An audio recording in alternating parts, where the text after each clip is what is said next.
Didn't you tell me that she came with the name? No. Oh, Virginia, we're named her, streaming live now. I said I wanted to get a male because we thought maybe a male cat would be better for Coco. But I figured, look, she came to me. She's 2.5 weeks old. She's a little girl. I'm giving her a boy's name, which is fine. But she has a last name. She's Johnny B. Linda. Is her name? Okay, Johnny, we are now that's what I did. live.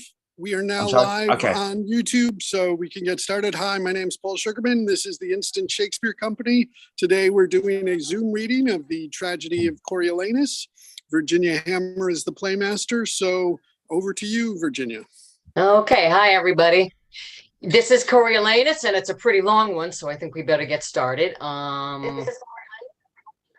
Anybody just want to jump in and introduce yourself? Well, I'll start out. I'm doing Volumnia, Feminius, Third Roman, Second Senator, and Second Soldier. Hey, hello, Brian White. I'll be playing Caius Marcius and later Coriolanus. I'm Eleanor Elizabeth Foreman. I'm going to be playing Sicinius Valutus and Valeria, and perhaps a conspirator. I'm Jennifer Finger. I am playing a messenger, a gentlewoman, the Second Roman, plebeians, and the boy Martius. I'm Shelia Spencer. I'm reading Junius Brutus, Citizen 1, Senator 1, First Senator of Coriolanus and Soldier. I'm Shelia Spencer. I'm playing Citizen 2, Messenger, Lieutenant, Herald, Servant Number 1, a conspirator, and Virgilia. Ken Wayne, I'm playing Titus Larthus, Citizen 3, Second Somebody. Second Guard, I think. And Second Servingman. Hello, I'm Brian Haggerty, and I will be reading for Menenius. Is that how you say it? Menenius. Menenius. Okay. Great part. I'm Michael E. Gardner. I'm playing one of the father warriors, Ophidius, in yet another play about death and destruction and fallen empires. Okay, good. I think that's everybody. So without any further ado, let's get started. The tragedy of Coriolanus. All right, I gotta block out.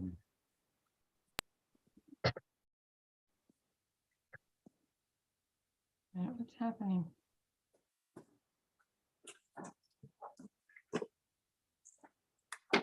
Speak. Before we proceed any further, hear me speak. Speak.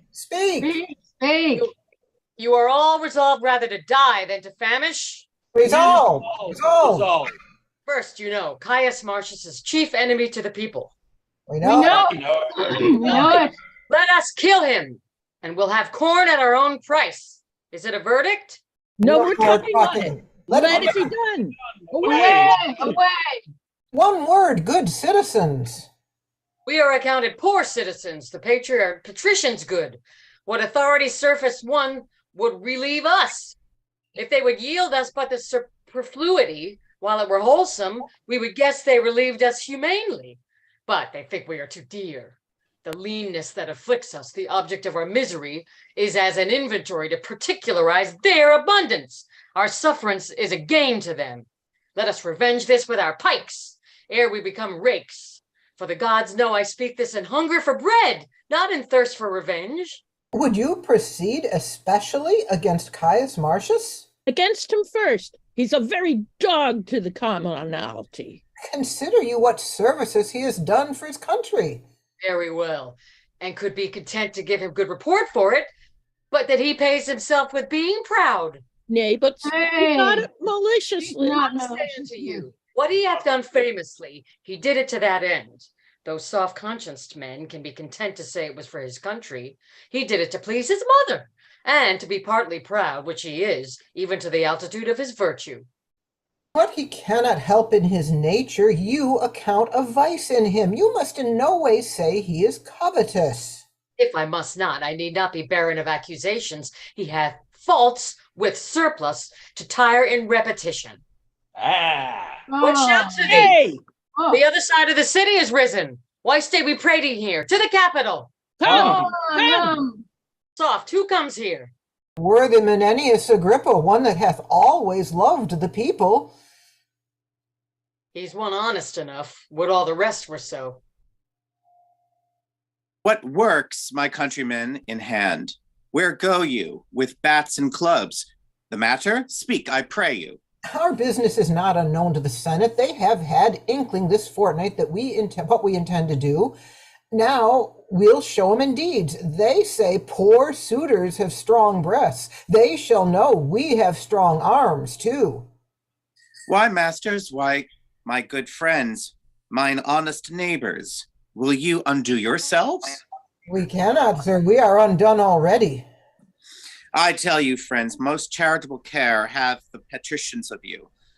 For your wants, your suffering in this dearth, you may as well strike at the heaven with your own staves, as lift them against the Roman state, whose course will on the way it takes, cracking 10,000 curbs, of more strong link asunder than can ever appear in your impediment. For the dearth, the gods, not the patricians, make it, and your knees to them, not arms, must help. Alack! You are transported by calamity thither where more attends you and your slander. The helms or the state who care for you like fathers, when you curse them as enemies. Care for us? True indeed, they ne'er cared for us yet. Suffer us to famish and their storehouses crammed with grain, make edicts for usury to support usurers, repeal daily any wholesome act established against the rich, and provide more piercing statutes daily to chain up and restrain the poor. If the wars eat us not up, they will, and there's all the love they bear us. Either you must confess yourselves wondrous malicious, or be accused of folly. I shall tell you a pretty tale. It may be you have heard it, but since it serves my purpose, I will venture to stale it a little more. Well, I'll hear it, sir. Yet you must not think to fob off your disgrace with a tale, but and please you deliver. There was a time when all the body's members rebelled against the belly, thus accused it, that only like a gulf it did remain. In the midst of the body, idle and inactive, still cupboarding the viand, never bearing like labor with the rest, where the other instruments did see and hear, devise, instruct, walk, feel, and mutually participate, did minister unto the appetite and affection common of the whole body. The belly answered. Well, sir, what answer made the belly? Sir, I shall tell you, with a kind of smile, which ne'er came from the lungs, but even thus, for you look, I make the belly smile. As well as speak, it tauntingly replied to the disconnected members, the mutinous part that envied his receipt. Even so, most fitly, as you malign our senators, for that they are not such as you. Your belly's answer. What the kingly crowned head, the vigilant eye, the counselor heart, the arm our soldier, our steed the leg, the tongue our trumpeter, with other muniments and petty helps in this our fabric, if that they. What then? For me this fellow speaks. What then? What then?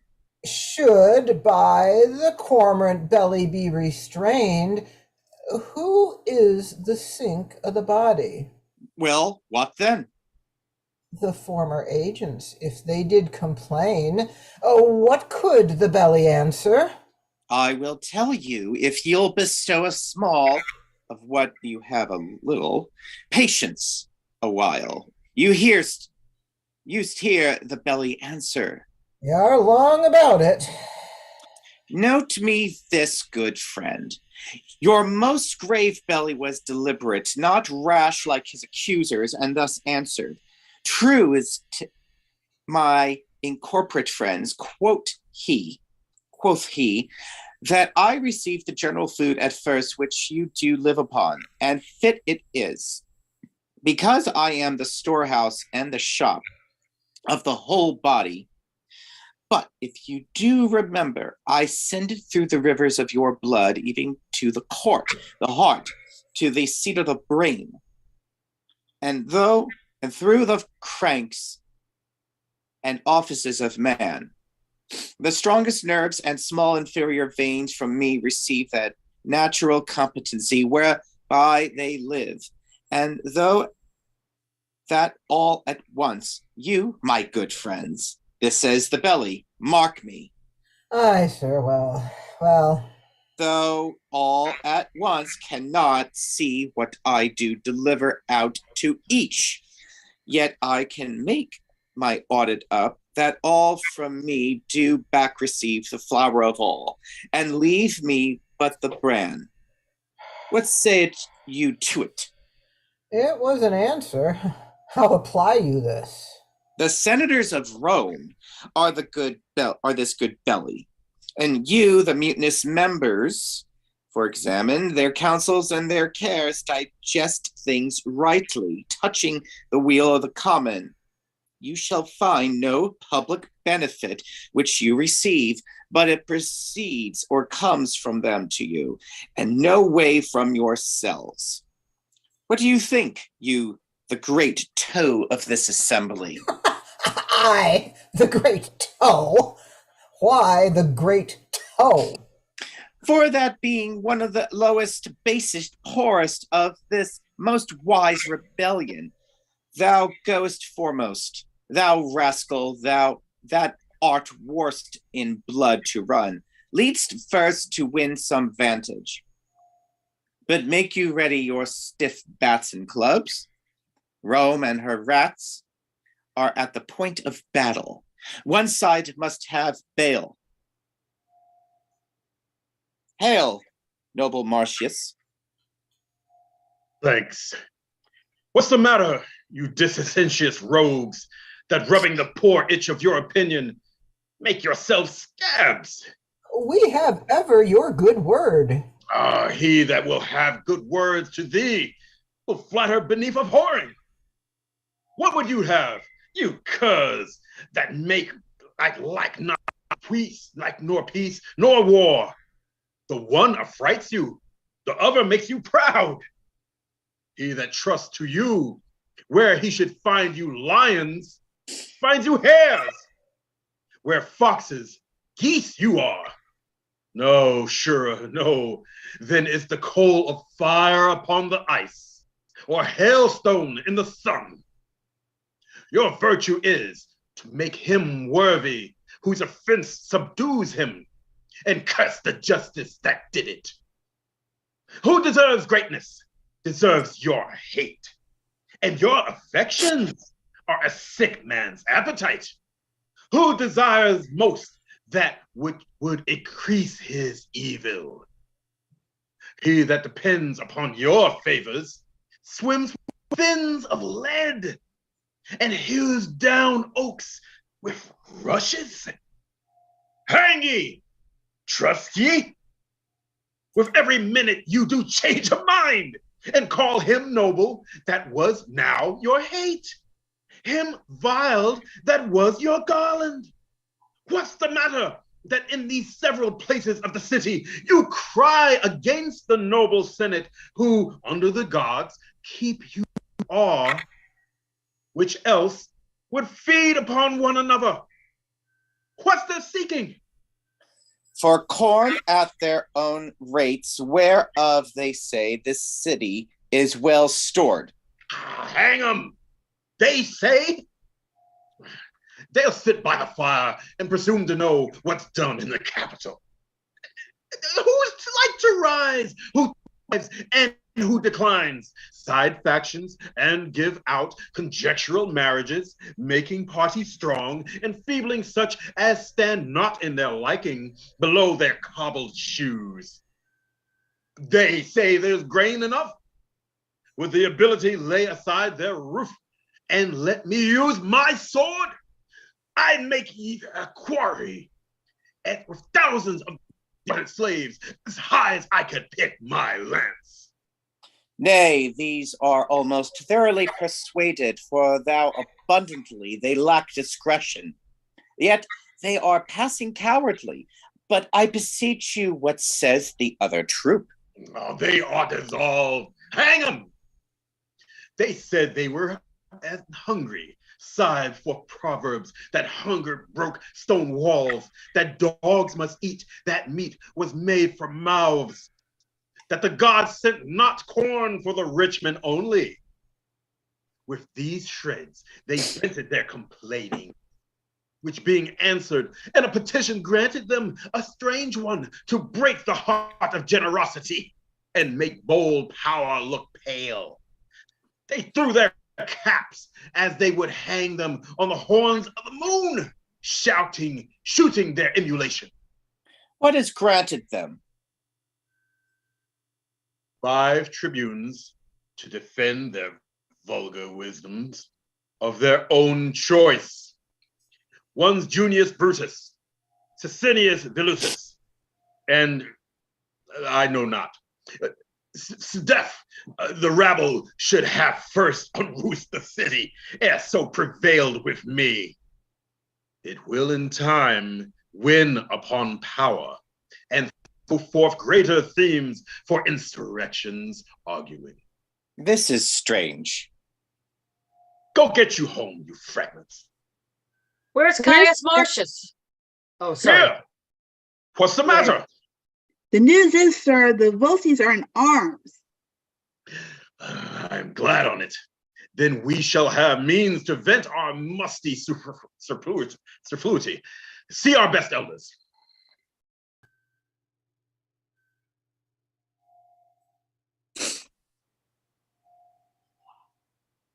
Enter Sicinius Velutus, Aeneas Brutus Cominius, Titus Laertius, with other senators. Marcius, 'tis true that you have lately told us the Volsces are in arms. They have a leader. Tullus Aufidius will put you to it. I sin in envying his nobility, and were I anything but what I am, I would wish me only he. You have fought together? Were half to half the world by the ears, and he upon my party, I'd revolt to make only my wars with him. He is a lion that I am proud to hunt. Then, worthy Marcius, attend upon Cominius to these wars. It is your former promise. Sir, it is, and I am constant. Titus Lucius, thou shalt see me once more strike at Tullus' face. What art thou, stiff? Standst out? No, Caius Marcius, I'll lean upon one crutch and fight with t'other, ere stay behind this business. Oh, true bred. Oh, sorry. Oh, true bread. Your company to the capital, where I know your greatest friend, our greatest friends attend us. Lead you on, follow Cominius. We must follow you, right worthy you priority. Noble Marcius. Hence to your homes, be gone. Nay, let them follow. The Volsces have much corn. Take these rats thither to gnaw their garners. Worshipful mutineers, your valor puts well forth. Pray, follow. Was ever man so proud as this Marcius? He has no equal. We were chosen tribunes for the people. Mark you his lip and eyes? Nay, but his taunts. Being moved, he will not spare to gird the gods. He be mocked the modest moon. The present wars devour him. He is grown too proud to be so valiant. Such nature, tickled with good success, disdains the shadow which he treads on at noon. But I do wonder his insolence can brook to be commanded under Cominius. Fame at the which he aims, in whom already he's well graced, cannot better be held, nor more attained than by a place below the first. For what miscarries shall be the general's fault, though he perform to the utmost of a man, and giddy censure will then cry out at Marcius, oh, if he had borne the business. Besides, if things go well, opinion that so sticks on Marcius shall of his demerits rob Cominius. Come, half all Cominius' honors are to Marcius, though Marcius earn them not, and all his faults to Marcius shall be honors, though indeed he ought in aught he merit not. Let's hence and hear how the dispatch is made, and in what fashion, more than his singularity, he goes upon this present action. Let's along.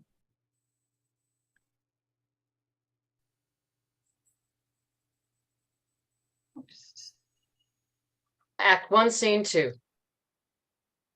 I'm not going to say any more entering, and you just enter by showing yourself. Thanks. So your opinion is, Aufidius, that they of Rome are entered in our councils and know how we proceed.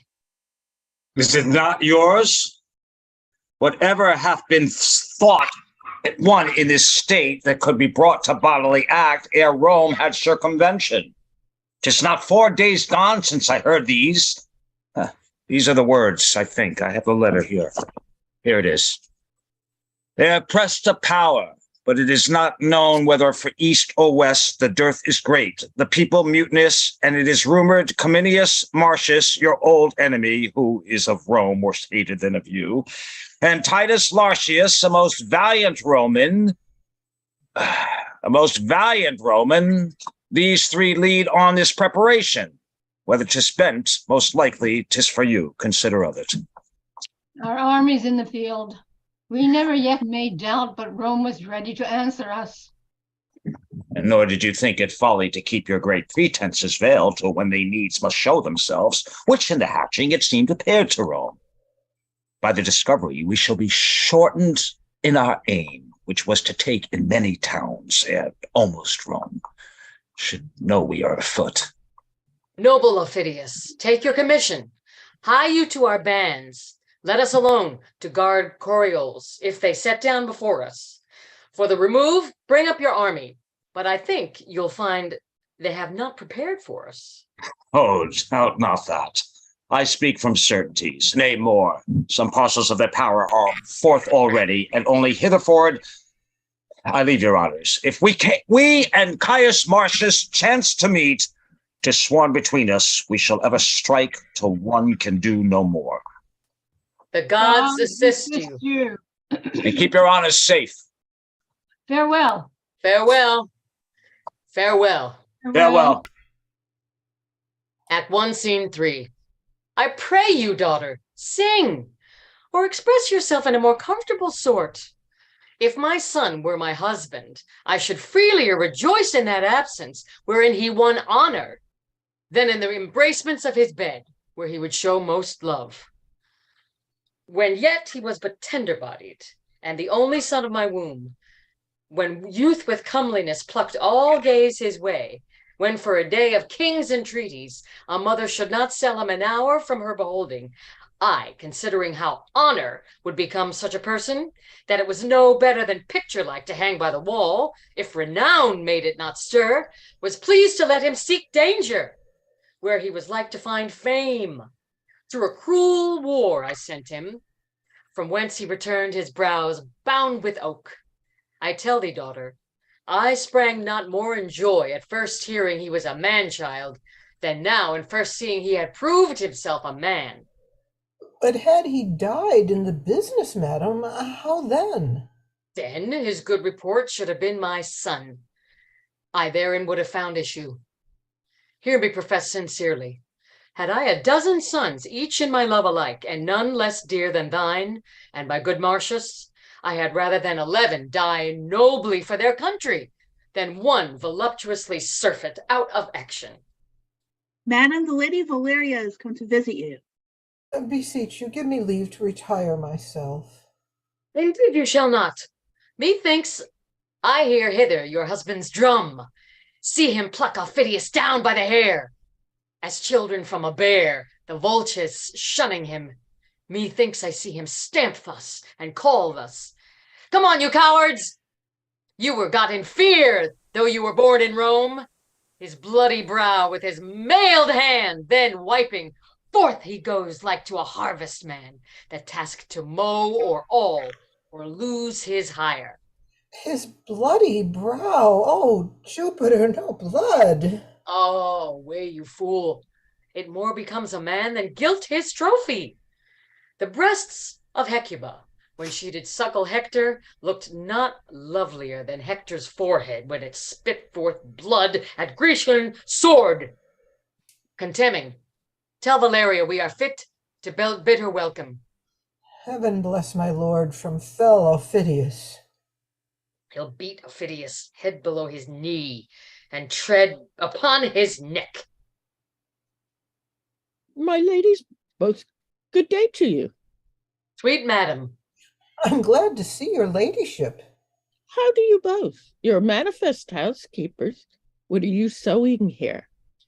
A fine spot, in good faith. How does your little son? I thank your ladyship. Well, good, madam. He had rather see the swords than hear a drum, than look upon his schoolmaster. A word by the father's son.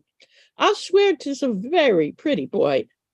By my troth, I looked upon him a Wednesday half an hour together. He's such a confirmed countenance. I saw him run after a gilded butterfly, and when he caught it, he let it go again, and after it again, and over he comes, and up again, catched it again, or whether his fall enraged him, or how 'twas, he did so set his teeth and tear it. Oh, I warrant how he mimicked it. One of his father's moods. Indeed, Lata, 'tis a noble child. A crack, madam. Lay aside your stitchery. I must have you play the idle housewife with me this afternoon. No, good madam, I will not out of doors. Not out of doors? She shall. Indeed, no, by your patience. I'll not over the threshold till my lord returned from the wars. Aye, you confine yourself most unreasonably. Come, you must go visit the good lady that lies in. I will wish her speedy strength, and visit her with my prayers, but I cannot go thither. Why, I pray you? 'Tis not to save labor, nor that I want love. You would be another Penelope. Yet they say all the yarn she spun in Ulysses' absence did but fill Ithaca full of moths. Come, I would your cambric were sensible as your finger, that you may leave pricking it for pity. Come, you shall go with us. No, good madam, pardon me. Indeed, I will not forth. In truth, go with me, and I'll tell you excellent news of your husband. Oh, good madam, there can be none yet. Verily, I do not jest with you. There came news from him last night. Indeed, madam? In earnest, it's true. I heard a senator speak it. Thus it is. The vultures have an army forth, against whom Comitius the general is gone, with one part of our Roman power. Your lord and Titus Lartius are set down before their city Carolias, and they nothing doubt prevailing, and to make it brief, wars. This is true on mine honor, and so I pray go with us. Oh, give me excuse, good madam. I will obey you in everything hereafter. Let her alone, lady, as she is now. She will but disease our better mirth. Troth, I think she would. Fare you well, then. Come, good sweet lady, prithee, Virgilia, turn thy solemnness out of doors, and go along with us. No, at a word, madam, indeed I must not. I wish you much mirth. Well, then, farewell.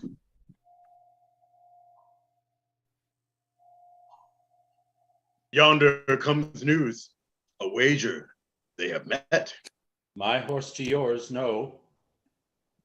'Tis done. Agreed. Say, has our general met the enemy? They lie in view, but have not spoke as yet. So, the good horse is mine. I'll buy him of you. No, I'll nor sell nor give him. Lend you him I will for 500 years. Summon the town. How far off lie these armies? Within this mile and half. Then shall we hear their alarm, and they ours. Now, Mars, I prithee, make us quick in work, that we with smoking swords may march from hence to help our fielded friends. Come, blow thy blast! Tullus Aufidius, Yes. is he within your walls? No, no, nor a man that fears you less than he. That's lesser than a little. Hark, our drums are bringing forth our youth. We'll break our walls rather than they shall pound us up our gates, which yet seem shut. We have but pinned with rushes. They'll open of themselves. Hark you, far off. Ah, there is Aufidius. This what work he makes amongst your cloven army. Oh, they are at it. Their noise be our instruction. Ladders ho!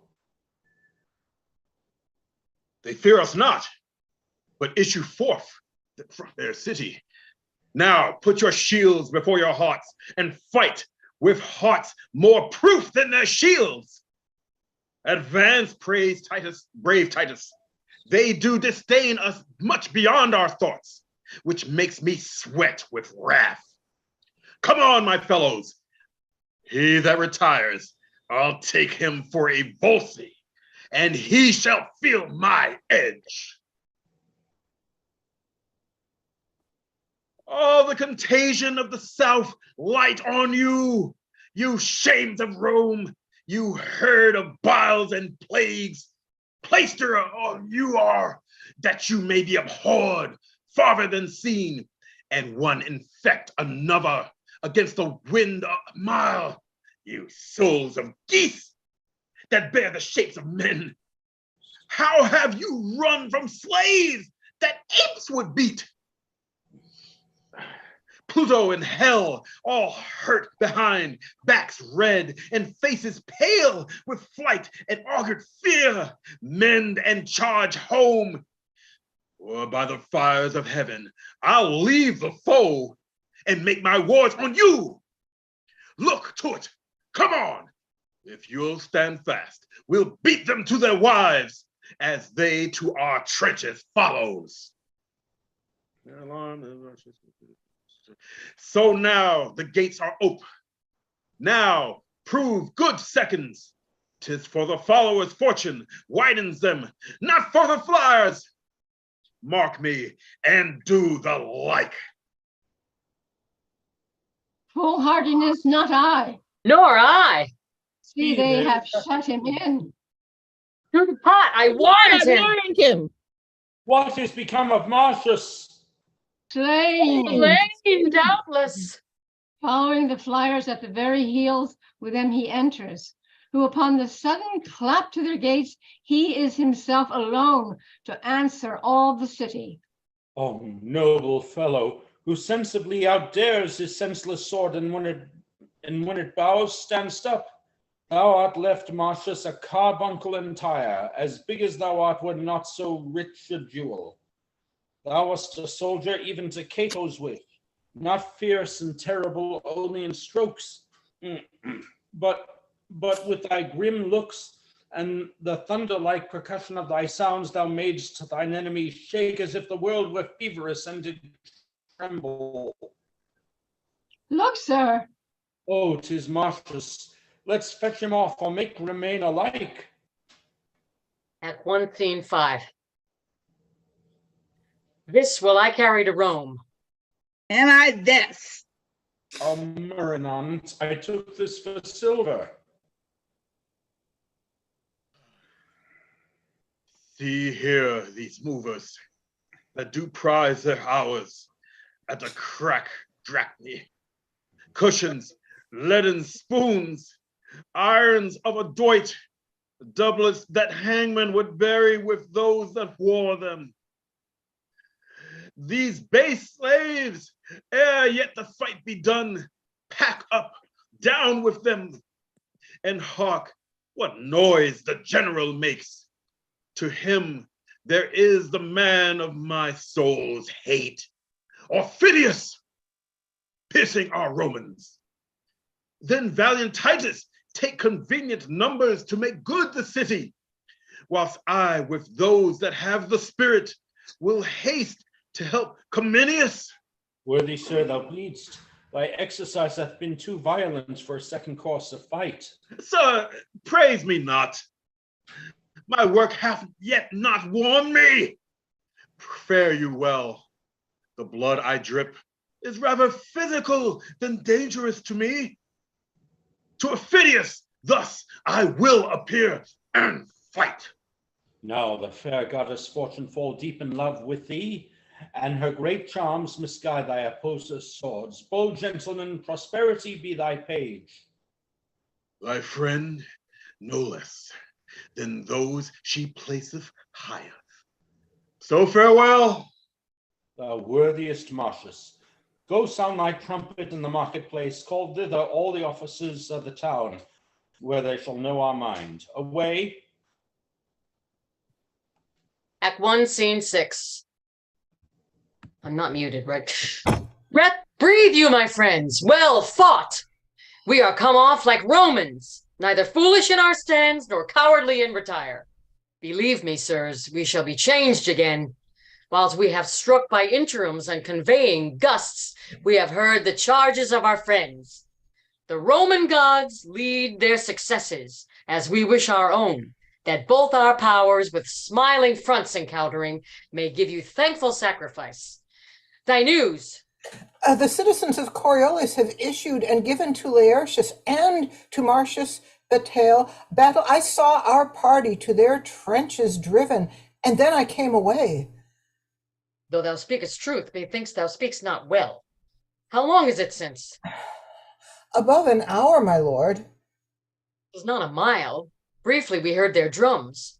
How couldst thou in a mile confound an hour and bring thy news so late? Spies of the vultures held me in chase, that I was forced to wheel 3 or 4 miles about, else had I, sir, half an hour since brought my report. Who's yonder that does appear as he were fleed? Oh, gods, he has the stamp of Marcius, and I have before time seen him thus. Am I too late? Shepherd knows not thunder from a tabor more than I know the sound of Marcius' tongue from every meaner man. Come I too late? Aye, if you come not in the blood of others, but mantled in your own. Oh, let me clip ye in arms as sound as when I wooed in the heart, as merry as when our nuptial day was done, and tapers burnt to bedwood. Flower of warriors, how is it with Titus Lartius? As with a man busied about decrees, condemning some to death and some to exile, ransoming him or pitying, threatening the other, holding Coriolanus in the name of Rome, even like a fawning greyhound in the leash to let him slip at will. Where is that slave which told me they had beat you to your trenches? Where is he? Call him thither. Let him alone. He did inform the truth. But for our gentlemen, the common fowl, plague tribunes for them, the mouse ne'er shun the cat, as they did budge from rascals worse than they. But how prevailed you? Will the time serve to tell? I do not think. Where is the enemy? Are you lords of the field?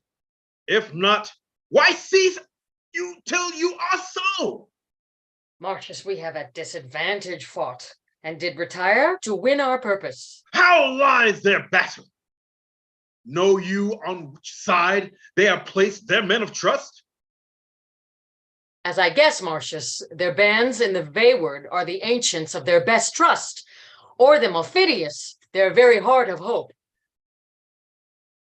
I do beseech you, by all the battles wherein we have fought, by the blood we have shed together, by the vows we have made to endure, friends, that you directly set me against Ophidius and his Antias. And that you not delay the present, but filling the air with swords advanced and darts, we prove this very hour. Though I could wish you were conducted to a gentle bath and balms applied to you, yet dare I never deny your asking. Take your choice of those that best can aid your action. Those are they that most are willing, if any such be here, as it were scented out, that love this painting wherein you see me smeared, if any fear lessen his person than an ill report, if any think brave death outweighs bad life, and that his country's dearer than himself, let him alone. Or so many so minded wave thus to express his disposition. And follow Marcius. Hey! Oh, me alone make you a sort of me. If these shows be not outward, which of you but is for Volsces? Yeah. None of you but is able to bear against the great Ophidius a shield as hard as his. Yes, a certain number, though thanks to all, must I select from all.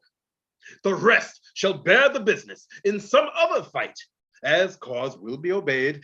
Please you to march, and 4 shall quickly draw to my command, which men are best inclined. Mark on, my fellows. Make good this ostentation, and you shall divide in all with us. Act 1, Scene 7. So, let the ports be guarded. Keep your duties as I have set them down. If I do send, dispatch those centuries to our aid. The rest will serve for a short holding. If we lose the field, we cannot keep the town. Fear not our care, sir. Hence, and shut your gates upon us. Our guard are come. To the Roman camp conduct us. Act 1, Scene 8. I'll fight with none but thee, for I do hate thee worse than a promise breaker. We hate alike. Not Afric owns a serpent I abhor more than thy fame and envy. Fix thy foot. Let the first bludger die the other's slave, and the gods doom him after. And I will respond as soon as I can get to my line. Because my script has frozen, my stupid thing has frozen its 21st century technology. If I fly, Marcius, follow me like a hare. Within these 3 hours, Tullus, alone I fought in your Coriolanus walls, and made what work I pleased. 'Tis not my blood wherein thou seest me masked. For thy revenge, wrench up thy power to the highest. Wert thou the Hector that was the whip of your bragged progeny, thou shouldst not escape me here. Ah! Whoa! Officious and not valiant, ye have shamed me in your condemned seconds. Act 1, Scene 9. If I should tell thee, or this thy day's work, thou'd not believe thy deeds. But I'll report it, where senators shall mingle tears with smiles, where great patricians shall attend, and shrug, in the end admire, where ladies shall be frighted, and gladly quaked. Hear more, where the dull tribunes that with the fusty plebeians hate thine honors, shall say against their hearts, we thank the gods, our Rome hath such a soldier. Yet camest thou to a morsel of this feast, having fully dined before. O general, here is the steed we the caparison. Hadst thou beheld that? Pray now, no more.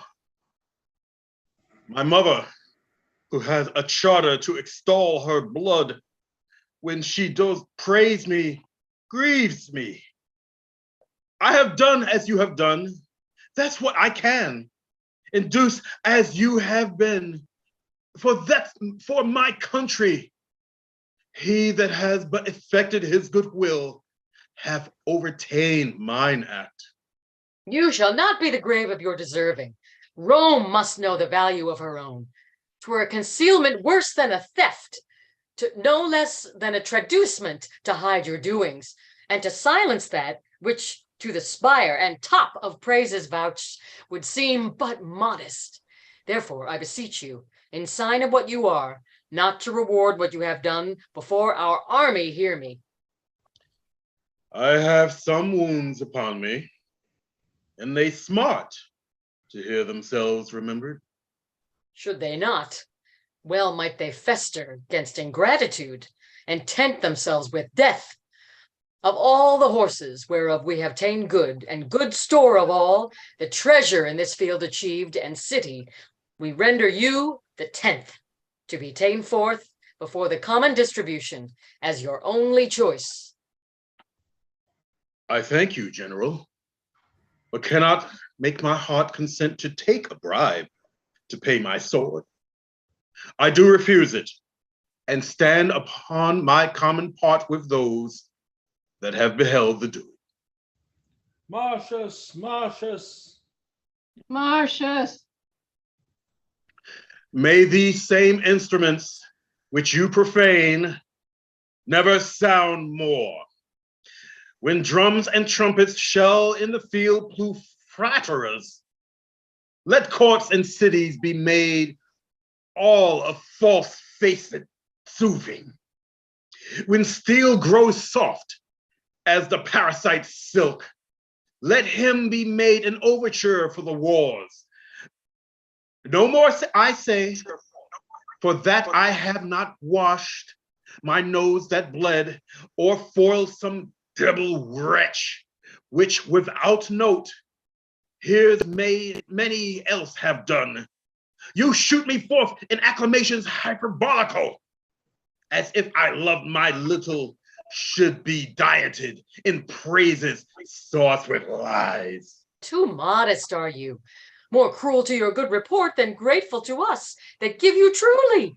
By your patience, if gainst yourself you be incensed, we'll put you, like one that means his proper harm, in manacles, then reason safely with you. Therefore be it known, as to us, to all the world, that Caius Marcius wears this war's garland, in token of the which my noble steed, known to the camp, I give him, with all his trim belonging.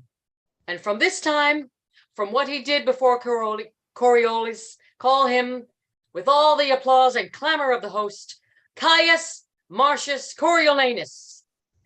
Bear the addition nobly ever. Caius, Caius Coriolanus. I will go wash, and when my face is fair, you shall perceive whether I blush or no. Howbeit, I thank you. I mean to stride your steed, and at all times to undercrest your good addition to the fairness of my power. So, to our tent. Where'er we do repose us, we will write to Rome of your success. You, Titus Lartius, must to Coriolanus back. Send us to Rome the best with whom we may articulate for their own good and ours. I shall, my lord. The gods begin to mock me. I that now refuse most princely gifts am bound to beg of my lord general. Take it, 'tis yours. What is it? I sometime lay here in Coriolanus at a poor man's house. He used me kindly. He cried to me. I saw him prisoner. But then Aufidius was within my view, and wrath overwhelmed my pity. I request you to give my poor host freedom. Oh, well begged.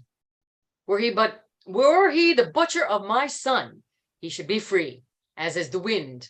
Deliver him, Titus. Marcius' his name. Ah, by Jupiter, I forgot. I am weary. Yeah, my memory is tired. Have we no wine here? Go into our tent. The blood upon your visage dries. 'Tis time it should be looked to. Come. Act 1, Scene 10. The town is taken.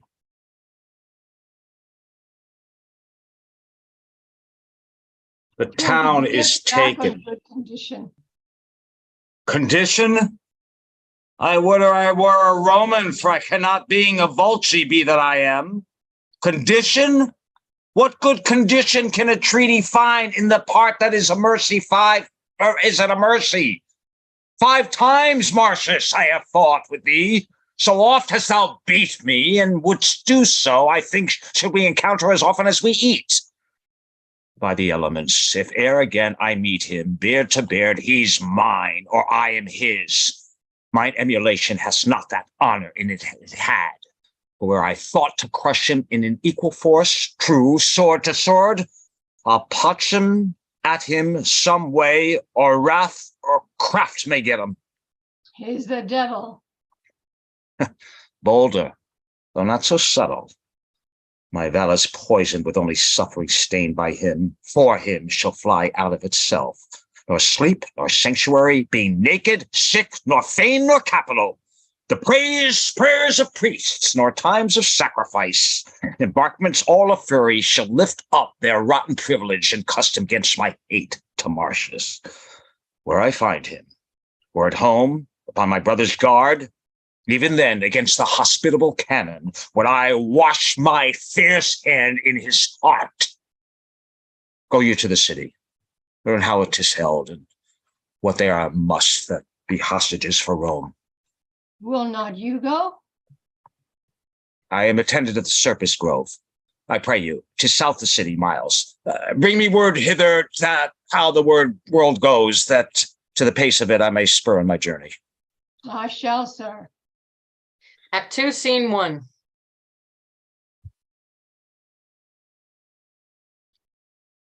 Enter Menenius with the 2 tribunes of the people, Sicinius and Brutus.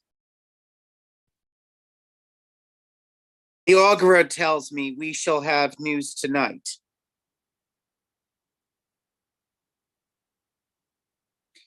Not good or bad, not according to the prayer of the people, for they love not Marcius. Nature teaches beasts to know their friends. Pray you, who does the wolf love? The lamb. I to devour him, as the hungry plebeians would the noble Marcius. He's a lamb indeed, that bays like a bear. He's a bear indeed, that lives like a lamb. You 2 old men, tell me one thing I shall ask you. Well, sir. Well, sir. In what enormity is Marcius poor in, that you 2 have not in abundance?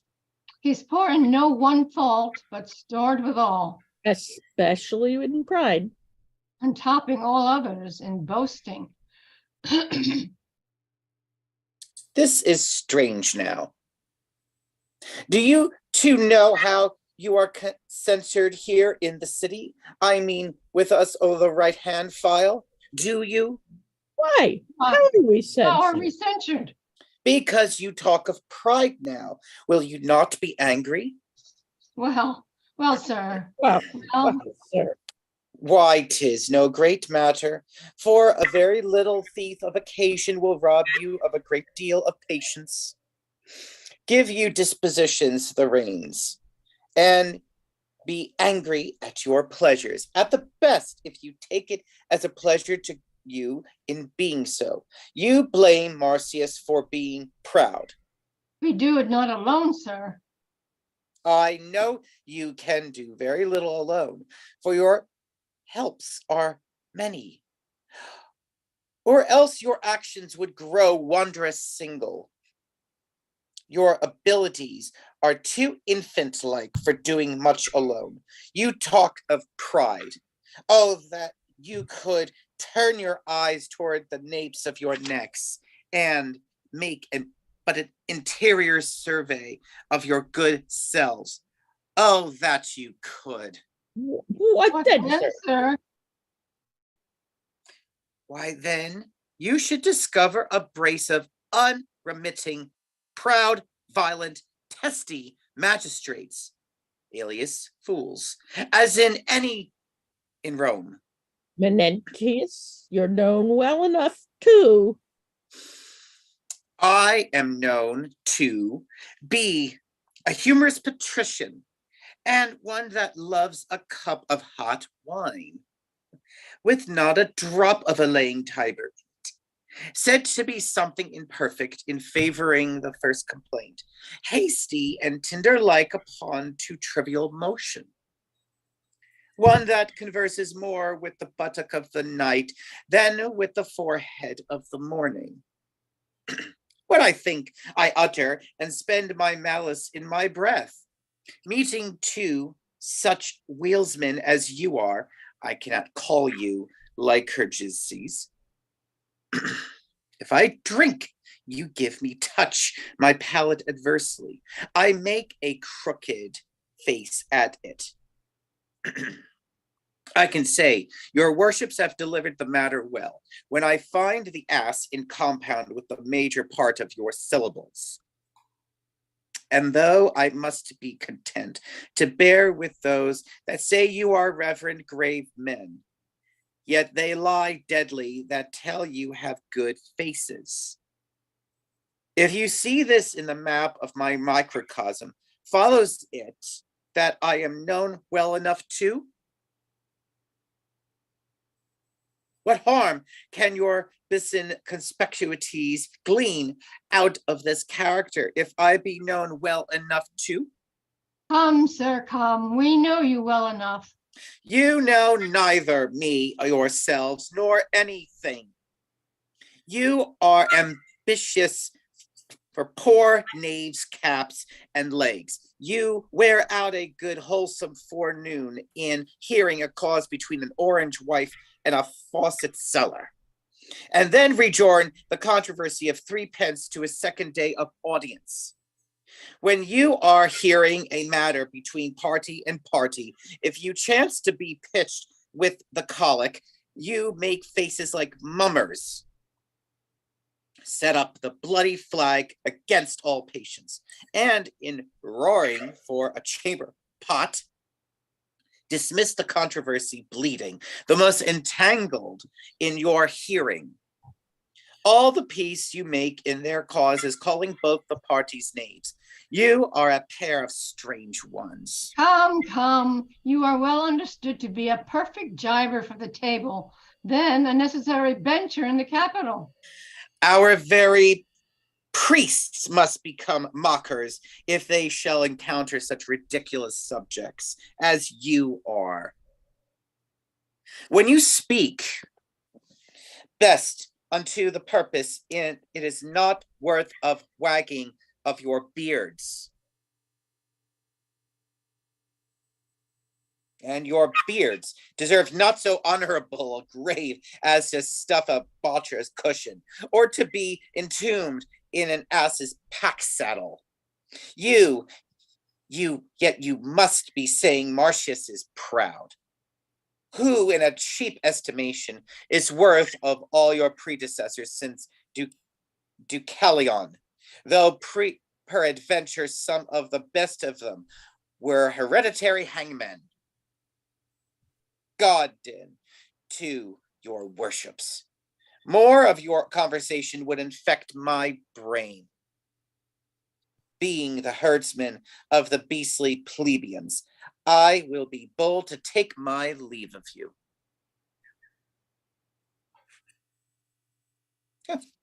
How now, my fair as noble ladies? And the moon, were she earthly nobler, whither do you follow your eyes so fast? Honorable Menenius, my boy Marcius approaches. For the love of Juno, let's go. Ah, Marcius coming home? Aye, worthy Menenius, and with most prosperous approbation. Take my cap, Jupiter, and I thank thee. Who? Marcius coming home? Nay, 'tis Hey, 'tis true. Oh, look, here's a letter from him. The state hath another, his wife another, and I think here's one at home for you. I will make my very house reel tonight. A letter from me? Yes, certain. There's a letter for you. I saw it. A letter for me. It gives me an estate of 7 years' health, in which time I will make a lip at the physician. The most sovereign prescription in Galen is but empiriceutic, and to this preservative of no better report than a horse drench. Is he not wounded?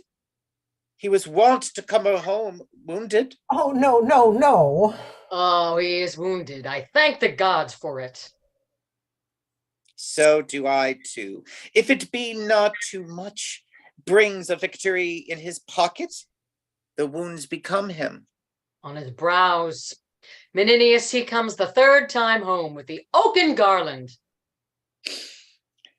Has he disciplined Aufidius soundly? Titus Lartius writes they fought together, but Aufidius got off. And 'twas time for him too. I'll warrant him that. And he had stayed by him. I would not have been so fidiused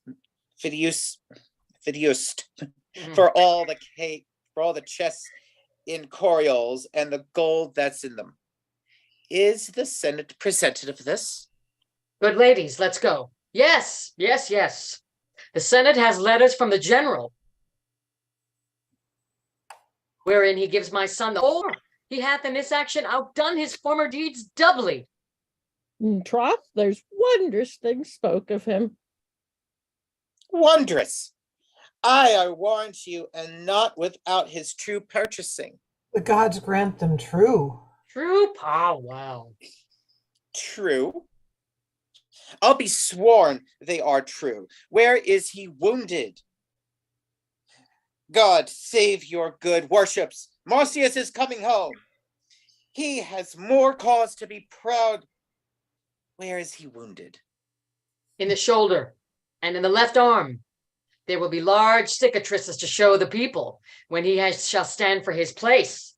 He received in the repulsive Tarquin 7 hurts in the body. 1 in the neck and 2 in the thigh. There's 9 that I know. He had, before this last expedition, 25 wounds upon him. Now it's 27. Every gash was an enemy's grave. Hark, the trumpets! These are the ushers of Marcius. Before him he carries noise, and behind him he leaves tears. Death, that dark spirit, in his nervy army doth lie, which being advanced, declines, and then men die.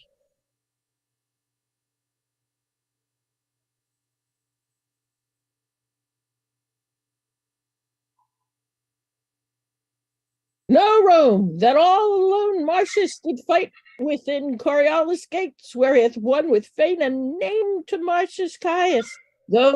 These in honor followed Marcius Caius Coriolanus.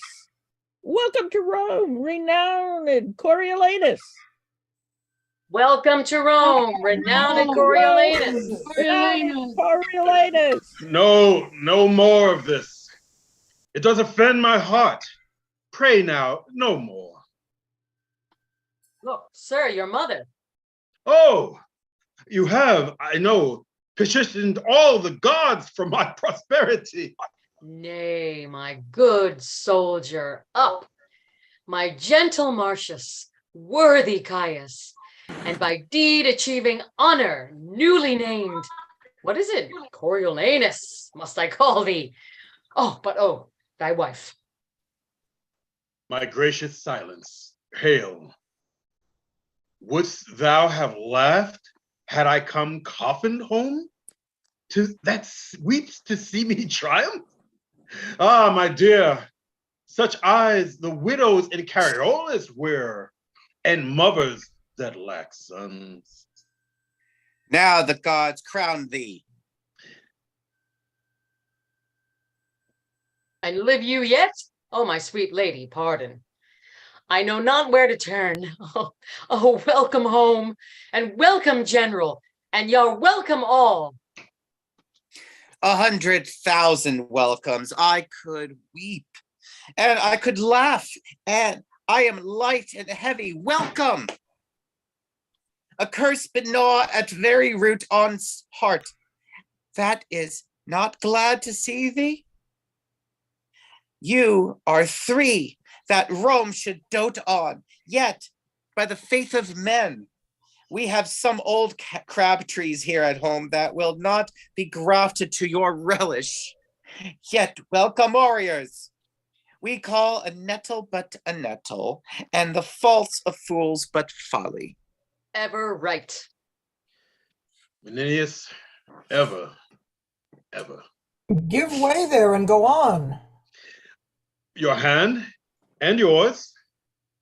Ere in our own house I do shade my head, the good patricians must be visited, from whom I have received not only greetings, but with them change of honors. I have lived to see inherited my very wishes and the building of my fancy. Only there's one thing wanting, which I doubt not, but our Rome will cast upon thee. No, good mother. Oh, no, I'm sorry. No, good mother. I had rather be their servant in my way than sway with them in theirs.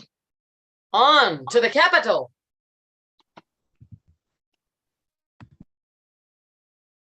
All tongues speak of him, and the bleared sights are spectacle to see him.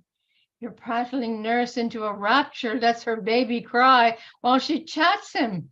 The kitchen malkin pins her richest locrum about her wretchy neck, clambering the walls to eye him. Stalls, bulks, widows, windows are smothered up, leads filled and ridges horsed, with variable complexions, all agreeing in earnestness to see him.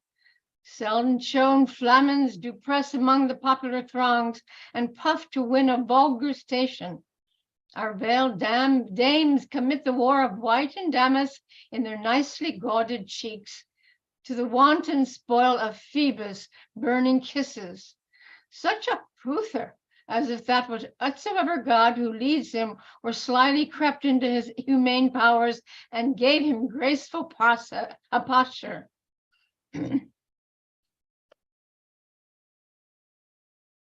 On the sudden, I warrant him counsel. Then our office may, during his power, go sleep. He cannot temperately transport his honors from where he should begin and end, but will lose those he hath won. In that there's comfort. Doubt not the commoners for whom we stand, but they upon their ancient malice will forget with the least cause these his new honors, which that he will give them. Make I as little question as he is proud to do it. I heard him swear, were he to stand for counsel, never would he appear in the marketplace, nor on him put the Naples vesture of humility, nor showing, as the manner is, his wounds to the people, beg their stinking breaths. 'Tis right. It was his word.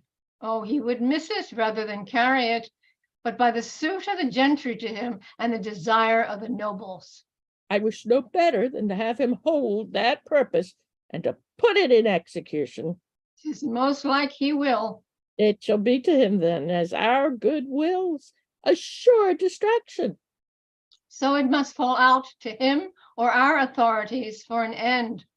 We must suggest the people in what hatred he still hath held them, that to's power he would have made them mules, silenced their pleaders, and dispropertied their freedoms, holding them in humane action and capacity of no more soul nor fitness for the world than camels in their wear, who have their provand only for bearing burdens and sore blows for sinking under them.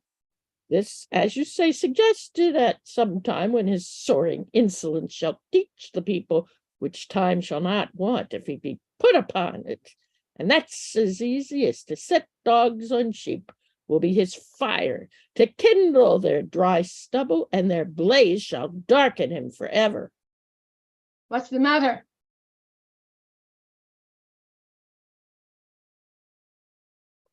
Messenger? You are sent for to the capital. 'Tis thought that Marcius shall be consul. I have seen the dumb men thrive to see him, and the blind to hear him speak. Matrons flung gloves, ladies and maids their scarves and handkerchiefs upon him as he passed. The nobles bended as to Jove's statue, and the commons made a shower and thunder with their caps and shouts. I never saw the like. Let's to the capital, and carry with us ears and eyes for the time, but hearts for the event. Have with you.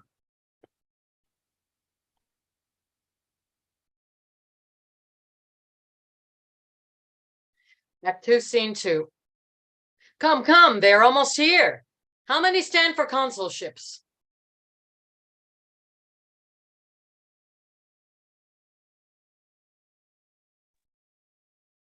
Three, they say, but 'tis thought of every one, Coriolanus will carry it. That's a brave fellow, but he's vengeance proud and loves not the common people. Faith, there have been many great men that have flattered the people, who ne'er loved them. And there be many that they have loved, they know not wherefore. So that if they love, they know not why, they hate upon no better of ground. Therefore, for Coriolanus neither to care whether they love or hate him, manifests the true knowledge he has in their disposition. And out of his noble carelessness, lets them plainly see it. If he did not care whether he had their love or no, he waved indifferently, twixt doing them neither good nor harm. But he seeks their hate with greater devotion than they can render it him, and leaves nothing undone that may fully discover him their opposite. Now, to seem to affect the malice and displeasure of the people is as bad as that which he dislikes to flatter them for their love.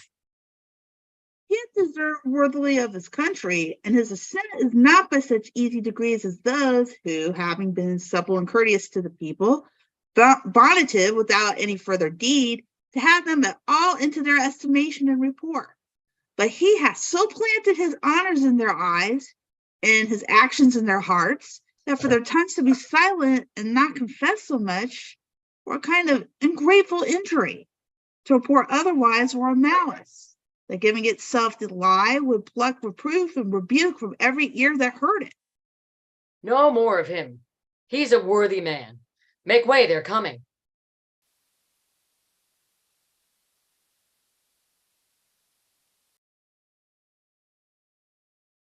Menenius? Sorry. Having determined of the Volsces to send for Titus Laertius, it remains as the main point of this our after meeting, to gratify his noble service that hath stood for his country. Therefore, please you, most reverend and grave elders, to desire the present consul and last general in our well-found successes, to report a little of that worthy work performed by Marcius Caius Coriolanus, whom we met here, both to thank and to remember, with honors like himself. Speak, good Cominius. Leave nothing out for length, and make us think rather our states defective for requital than we to stretch it out. Masters of the people, we do request your kindest ears, and after your loving motion toward the common body, to yield what passes here. We're convented upon a pleasing treaty, and have hearts inclinable to honor and advance the theme of our assembly. Which the rather we shall be blessed to do, if you remember a kinder value of the people than he have hereto prized them at.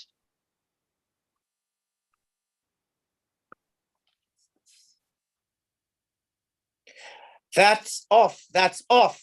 I would you rather had been silent. Please you to hear Cominius speak. Most willingly, but yet my caution was more pertinent than the rebuke you gave it. He loves your people, but tie him not to their bedfellow, where the Cominius speak. Sit, Nay, Coriolanus. keep your place. Sit, Coriolanus. Never shame to hear what you have nobly done. Your honor's pardon. I'd rather have my wounds to heal again than hear say how I got them. Sir, I hope my words dispensed you not. No, sir. Yet oft, when blows have made me stay, I fled from words. You soothed not, therefore hurt not. But your people, I love them as they weigh. Pray now sit down. I had rather have one scratch my head in the sun when the alarm were struck than idly sit to hear my nothings monsters. Masters of the people, your multiplying spawn, how can be he flatter? That's 1,000 to 1 good one. When you now see he had rather venture all his limbs for honor than one on's ears to hear it. Proceed, Cominius. I shall lack voice. The deeds of Coriolanus should not be uttered feebly. It is held that valor is the chiefest virtue and most dignifies the haver. If it be, the man I speak of cannot in the world be singly counterpoised. At 16 years, when Tarquin made a head for Rome, he fought beyond the mark of others. Our then dictator, whom with all praise I point at, saw him fight, when with his Amazonian shin he drove the brizzled lips before him. He bestrid an o'er-priest Roman, and in the consul's view slew 3 opposers. Tarquin's self he met, and struck him in his knee. In that day's feats, when he might act the woman in the scene, he proved best man in the field, and for his meed was brow-bound with the oak. His pupil age man entered thus, he waxed like a sea, and in the brunt of 17 battles since, he lurched all swords of the garland. This last, before and in Coriolis, let me say I cannot speak him home. He stopped the flyers, and by his rare example made the coward turn terror into sport. As weeds before a vessel under sail, so men obeyed and fell below his stem. His sword, death's stamp, where it did mark, it took from face to foot. He was a thing of blood, whose every motion was timed with dying cries. Alone he entered the mortal gate of the city, which he painted with shunless destiny. Aedlus came off, and with a sudden reinforcement, struck Coriolis like a planet. Now all's his. When by and by the din of war gan pierce his ready sense, then straight his doubled spirit requickened what in flesh was fatigate. And to the battle came he, where he did run, wreaking o'er the lives of men, as it were a perpetual spoil. And till we called both field and city ours, he never stood to ease his breast with panting. Worthy man.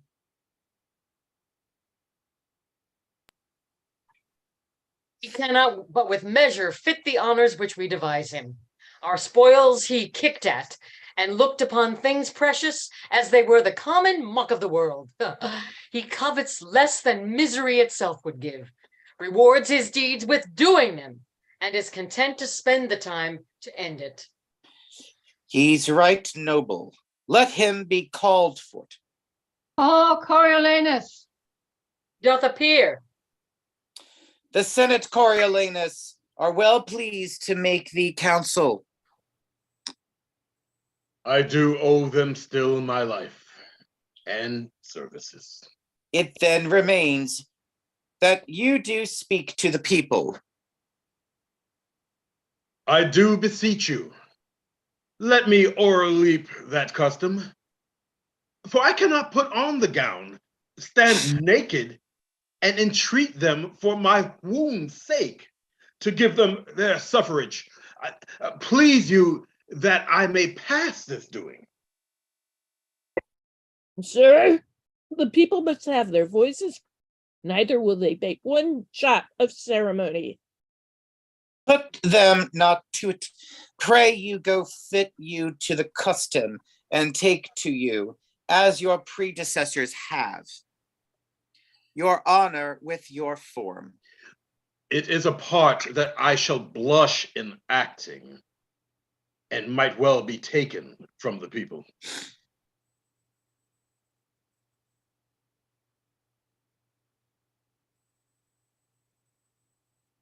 Mark you that.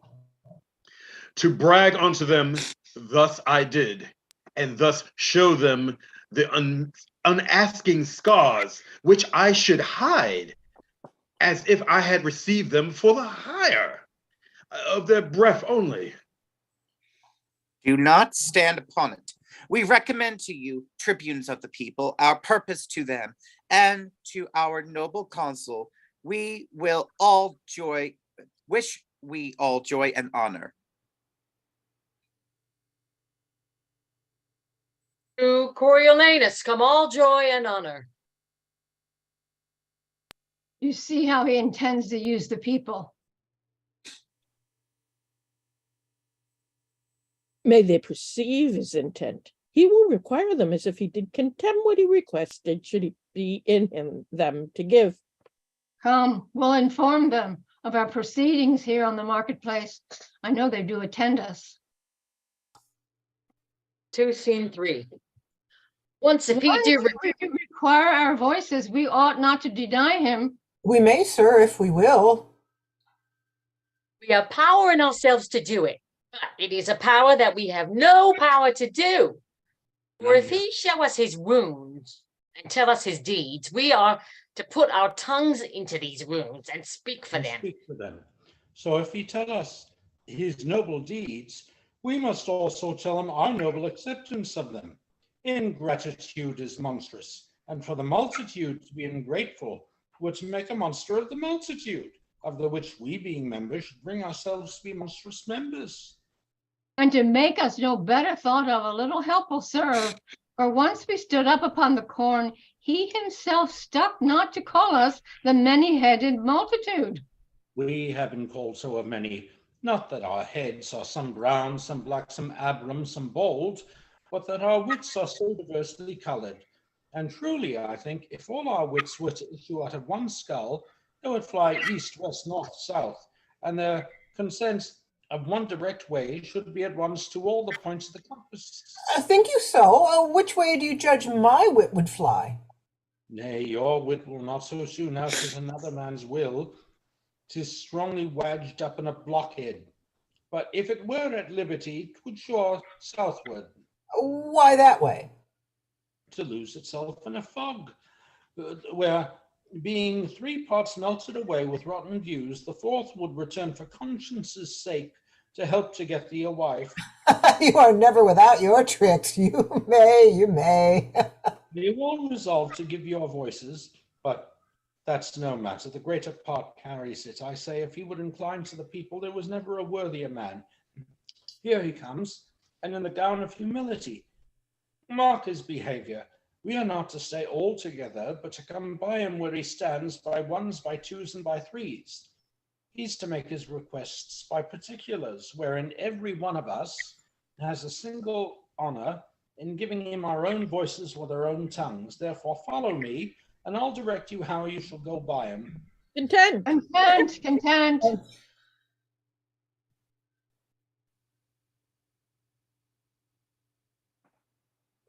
Oh, sir, you are not right.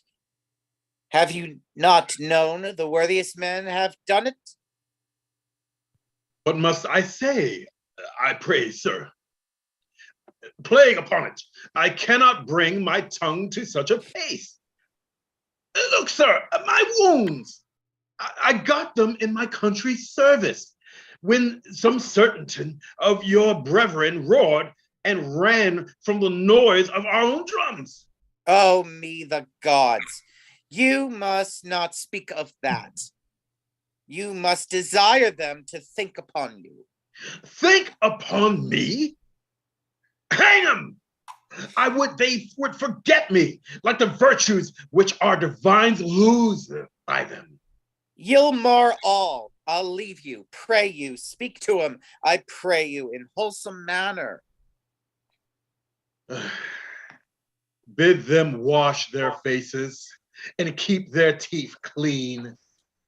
So here comes a brace. You know the cause, sir, of my standing here. We do, sir. Tell us what hath brought you to it. Mine own desert. Your own desert. Aye, but mine own desire. How not your own desire? No, sir. 'Twas never my desire yet to trouble the poor with begging. You must think if we give you anything, we hope to gain by you. Well, then I pray your price of the consulship. The price is to ask it kindly. Kindly, sir. I pray let me have it. I have wounds to show you, which shall be yours in private. Your good voice, sir. What say you? You shall have, worthy sir. A match, sir. There's in all two worthy voices beg. I have your alms. Adieu. This is something odd. And to give again, but 'tis no matter. Pray you now, if it may stand with the tune of your voices, that I may be consul. I have here the customary gown. You have deserved deserved nobly. nobly of your country, and you have not deserved nobly. Your enigma. You have been a scourge to her enemies. You have been a rod to her friends. You have not indeed loved the common people. You should not account me the more virtuous that I have. You should account me the more virtuous that I have not been common in my love. I will, sir, flatter my sworn brother, the people, to earn a dearer estimation of them. 'Tis a condition they account gentle. And since the wisdom of their choice is rather to have my hat than my heart, I will practice the insinuating nod and be off to them most counterfeitly. That is, sir, I will counterfeit the bewitchment of some popular man and give it bountiful to the desirers. Therefore, beseech you, I may be counsel. We hope to find you our friend, and therefore give you our voices heartily. You have received many wounds for your country. I will not seal your knowledge with showing. I will make much of your voices, and so trouble you no farther. The gods give you joy, sir, heartily. Heartily. Most sweet voices. Better it is to die, better to serve, than to crave the hire which first we do deserve. Why in this wolvish tongue should I stand here to beg of Hob and Dick that does appear that needless vouches? Custom calls me to it. What custom wills in all things, should we do it? The dust on antique time would lie unswept, and mountainous error be too highly heaped for truth to o'erpeer. Rather than fool it so, let the high office and the honor go to one that would do thus. I am half through. The one part suffered, the other will I do. Here come more voices. Your voices? For your voices I have sought. Watch for your voices. For your voices bear of wounds 24 odd. Battles thrice 6 I have seen and heard of. for your voices, have done many things, some less, some more. Your voices, indeed, I would be counsel. He has done nobly and cannot go without any honest man's voice. Therefore, let him be consul. The gods give him joy and make him good friend to the people. Amen. Amen. God save God save thee, noble consul. Worthy voices. You have stood your limitation, and the tribunes endue you with the people's voice. Remains that in the official marks invested, you and none do meet the Senate. Is this done? The custom of request you have discharged. The people do admit you and are summoned to meet anon upon your approbation. Where? At the Senate's house? There, Coriolanus. May I change these garments? You may, sir. That I'll straight do. And knowing myself again, repair to the Senate house.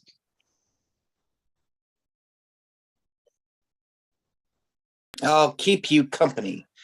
Will you along? We stay here for the people.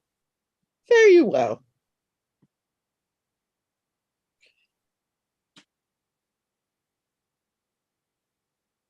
Exit Coriolanus and Menentius. You keep talking. He has it now, and by his looks, methinks 'tis warm at his heart. With a proud heart he wore his humble weeds. Will you dismiss the people? How now, my masters, have you chose this man?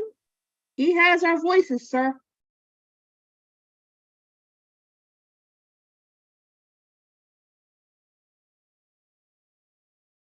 We pray the gods he may deserve your loves. Amen, sir. To my poor unworthy notice, he mocked us when he begged our voices. Certainly he flouted us downright. No, 'tis his kind of speech. He did not mock us. Not one amongst us save yourself, but says he used us scornfully. He should have showed us his marks of merit, wounds received for country. Why, so he did, I'm sure. No, No man saw man him. saw him. He said he had wounds which he could show in private, and with his hat thus waving it in scorn, I would be consul, says he. Aged custom, but by your voices will not so permit me. Your voices, therefore. When we granted that, here was, I thank you for your voices. Thank you, your most sweet voices. Now you have left your voices. I have no further with you. Was not this mockery? Why, either were you ignorant to see it, or seeing it of such childish friendlessness to yield your voices. Could you not have told him as you were lessoned? When he had no power, but was a petty servant to the state, he was your enemy, ever spake against your liberties and the charters that you bear in the body of the wheel.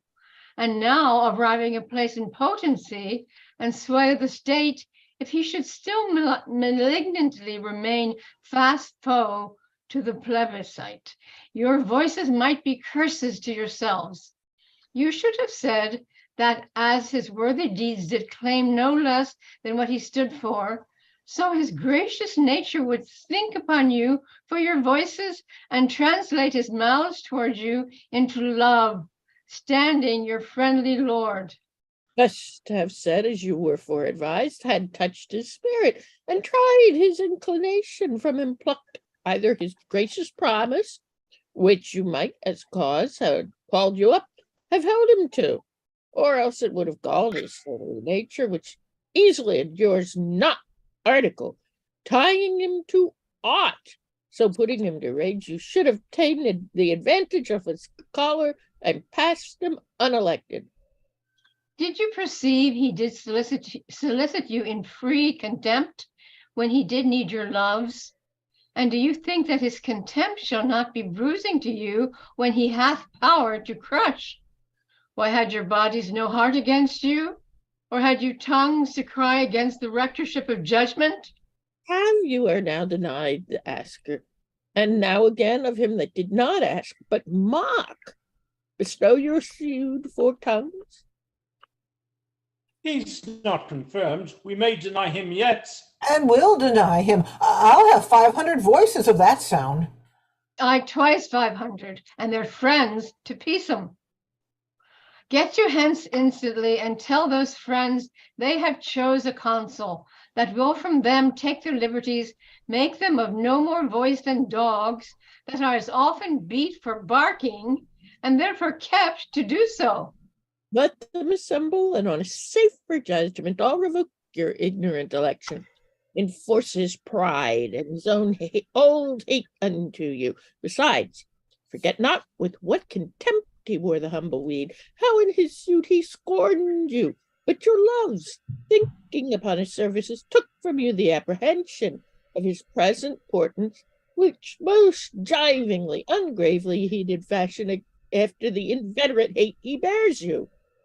Lay a fault on us, your tribunes, that we labored no impediment between, but that you must cast your election on him.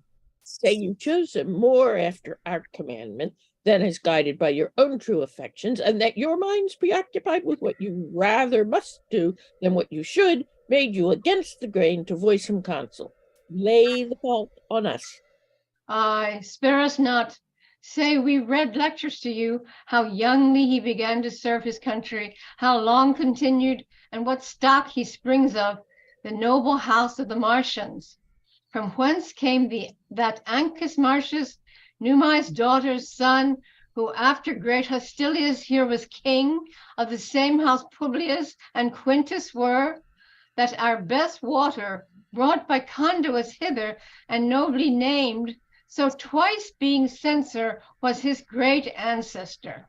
One thus descended, that hath beside well in his person wrought, to be set high in place, we did commend to your remembrances. But you have found, scaling his present bearing with his past, that he's your fixed enemy, and revoke your sudden approbation. Say you ne'er had, don't harp on that still, but by our putting on, and presently when you have drawn your number, repair to the capital. We will so. Almost all repent in their election. Let them go on. This mutiny were better put in hazard than stay past doubt for greater.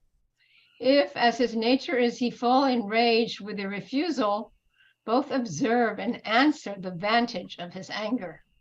To the capital come. We will be there before the stream of the people, and this shall seem as partly 'tis their own, which we have goaded onward.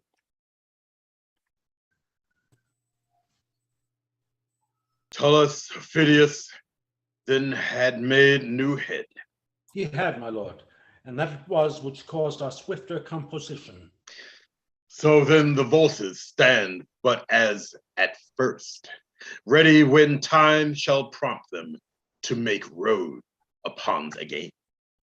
We are warned, Lord Consul, so that we shall hardly in our ages see their banners wave again. Saw you Phidias?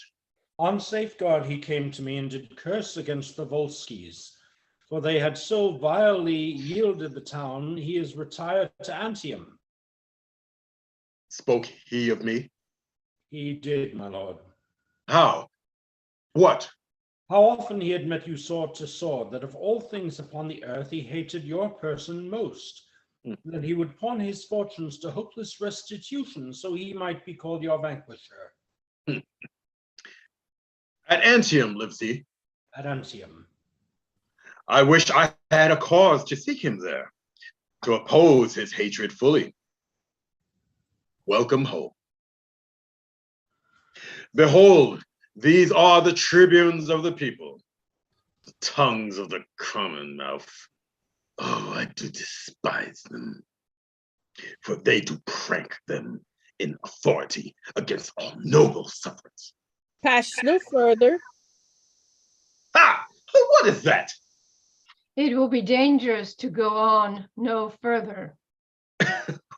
And what makes this change? Matter? Hath he not passed the noble and the common? Cominius, no. Have I had children's voices? Tribunes give way. He shall to the marketplace. The people are incensed against him. Stop, or all will fall in broil. Are these your herd? Must these have voices that could yield them now and straight disclaim their tongues? What are your offices? You being their mouths, why rule you not their teeth? Have you not set them on? Be calm. Be calm, be calm.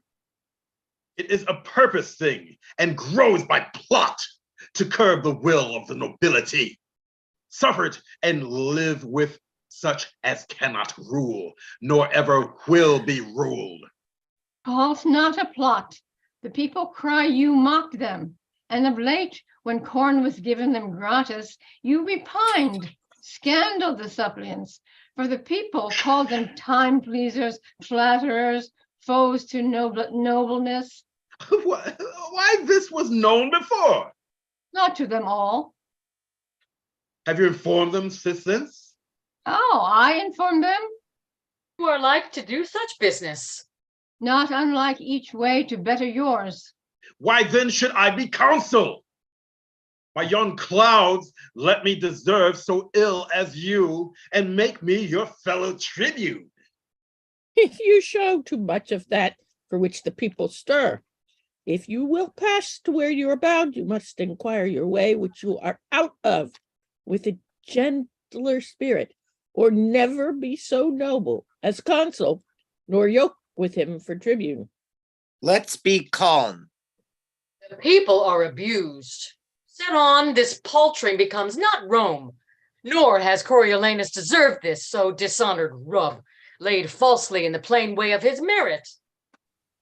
Tell me of corn. This was my speech, and I will speak it again. Not now, not now. Not in this heat, sir, now. Now, as I live, I will. My nobler friends, I crave their pardons for the mutable rank-scented miney. Let them regard me as I do not flatter, and therein behold themselves. I say again, in soothing them, we nourish gainst our senate the cockle of the rebellion, insolence, sedition, which we ourselves have plowed for, sowed, and scattered by mingling them with us, the honored number, who lack not virtue, no, nor power, but that which they have given to beggars.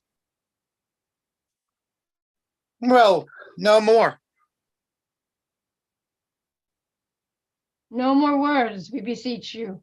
How? No more? As for my country, I have shed my blood, not fearing outward force. So shall my lungs coin words till their decay against those measles which we disdain should tetter us, yet sought the very way to catch them. You speak of the people as if you were a god to punish, not a man, of their infirmity. Where will we let the people know it? What? What? His collar? Collar? Were I as patient as the midnight sleep, by Jove, 'twould be my mind. It is a mind that shall remain a poison where it is not poison any further. Shall remain? Hear you this Triton of the minnows? Mark you his absolute shall? From the canon. Shall? Oh God! But most unwise patricians, why, you grave but reckless senators, have you thus given Hydra here to choose an officer that with his peremptory shall, being but the home and noise of the monsters, wants not spirit to say he'll turn your current in a ditch and make your channel his? If he have power, then veil your ignorance. If none, awake your dangerous lenity. If you are learned, be not as common fools. If you are not, let them have cushions for you by you. You are plebeians, if they be senators, and they are no less. When both your voices blended, the greatest taste, most palates theirs. They choose their magistrate, and such a one as he who puts his popular shall, against a graver bench than ever frowned in Greece. By Jove himself, it makes the council base, and my soul acts to know to which two authorities are up, neither supreme. How soon confusion may enter twixt the gap of both, and take the one by the other. Well, on to the marketplace. Whoever gave that counsel to give forth the corn at the storehouse gratis, as 'twas used sometime in Greece. Well, we'll know more of that. Though there the people had more absolute power, I say they nourished disobedience, fed the ruin of the state. Why shall the people give one that speaks thus their voice? I'll give my reasons.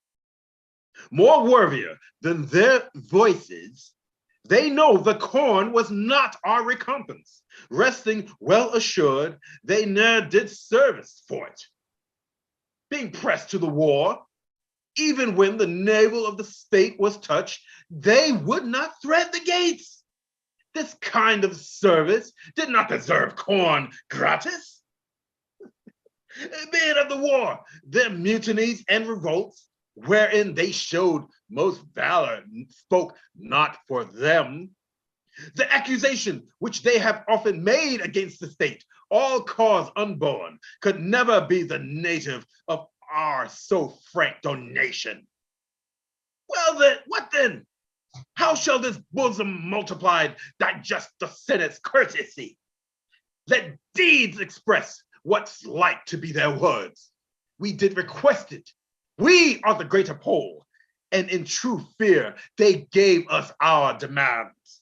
Thus we debase the nature of our seats and make the rabble call our cares, fears, which will in time break upon the locks of the Senate and bring in the crows to peck the eagles.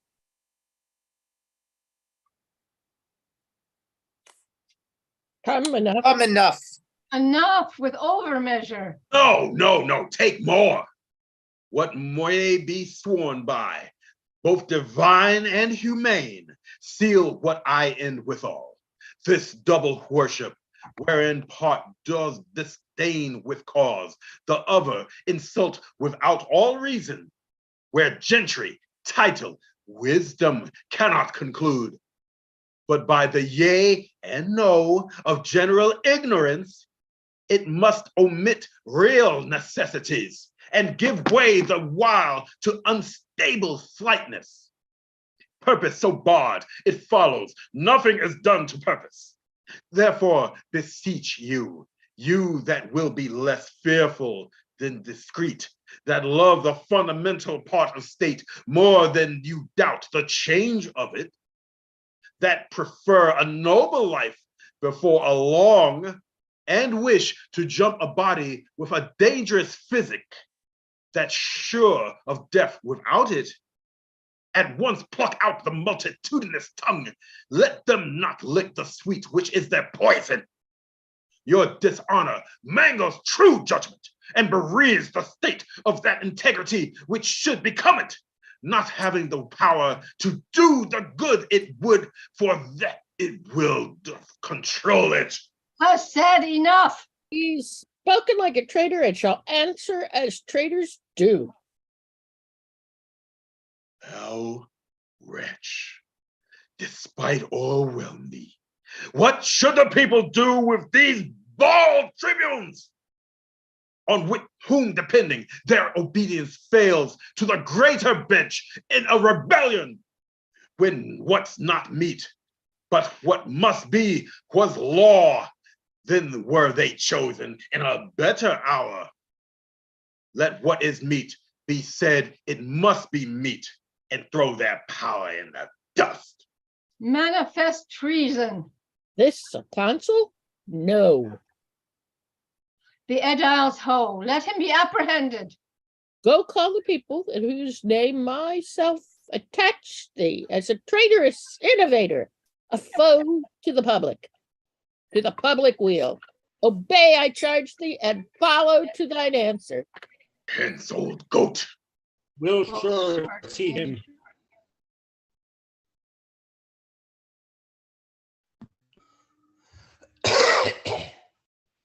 Aged sir, hands off. Hence, rotten thing, or I shall shake thy bones out of thy garments. Help ye citizens. Blah, blah, blah, blah, blah, blah. On both sides, more respect. Here's he that would take from you all your power. Seize him, ediles. Down with him. Down with him. Him. Down. Down with him. Weapons, weapons. Tribunes, patricians, Patricians, citizens. What ho? Go. Sicinius, Coriolanus, Coriolanus, citizens. Peace. Peace, Peace. Stay, hold, Stay, hold, peace. peace. Stay. Hold. Peace. What is about to be? Am I out of breath? Confusion's near, I cannot speak. You tribunes to the people. Coriolanus, patience. Speak good, Sicinius. Hear me, people. Peace. Let's hear our tribune. Peace. Speak. You are at a You point. are at point to lose your liberty. Lose your. Oh, sorry, let's see. Marcius would have all from you. Marcius, whom late you have named for consul. Fie, fie, fie. This is the way to kindle, not to quench. So what is to unbuild the city and to lay all flat? What is the city but the people? Through the people of True, the city. people are the city. By the consent of all, we were established the people's magistrates. You so remain. And so are like to do. That is the way to lay the city flat, to bring the roof to the foundation and bury all, which yet distinctly ranges in heaps and piles of ruin. This deserves death. Or let us stand to our authority, or let us lose it. We do here pronounce upon the part of the people in whose power we were elected theirs, Marcius is worthy of present death. Therefore lay hold of him, bear him to the rock Tarpeian, and from thence into destruction cast him. Edal, seize him. Yield, Marcius, yield. Yield. Hear me one word. Beseech you, tribunes, hear me but one word. Peace, peace. Peace. Be that you seem truly your country's friend, and temperately proceed to what you would, thus violently redress. Sir, those cold ways that seem like prudent helps are very poisonous, for the disease is violent. Lay hands upon him and bear him to the rock. No, I'll die here. There's some among you have beheld me fighting. Come, try upon yourselves what you have seen me. Down with that sword. Tribunes, withdraw a while. Lay hands upon him. Help, Marcius, help. You that be noble, help him, young and old. Down with him. Down with Down him. with him. In this mutiny, the tribunes, the aediles, and the people are beat in. Go get to your house, be gone away. All will be naught else. Get you gone. Stand fast, we have as many friends as enemies. Shall it be put to that? The gods forbid.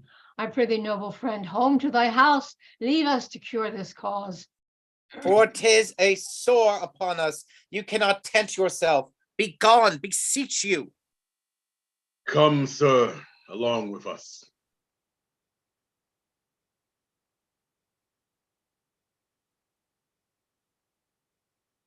Menenius. Oh, I would they were barbarians as they are.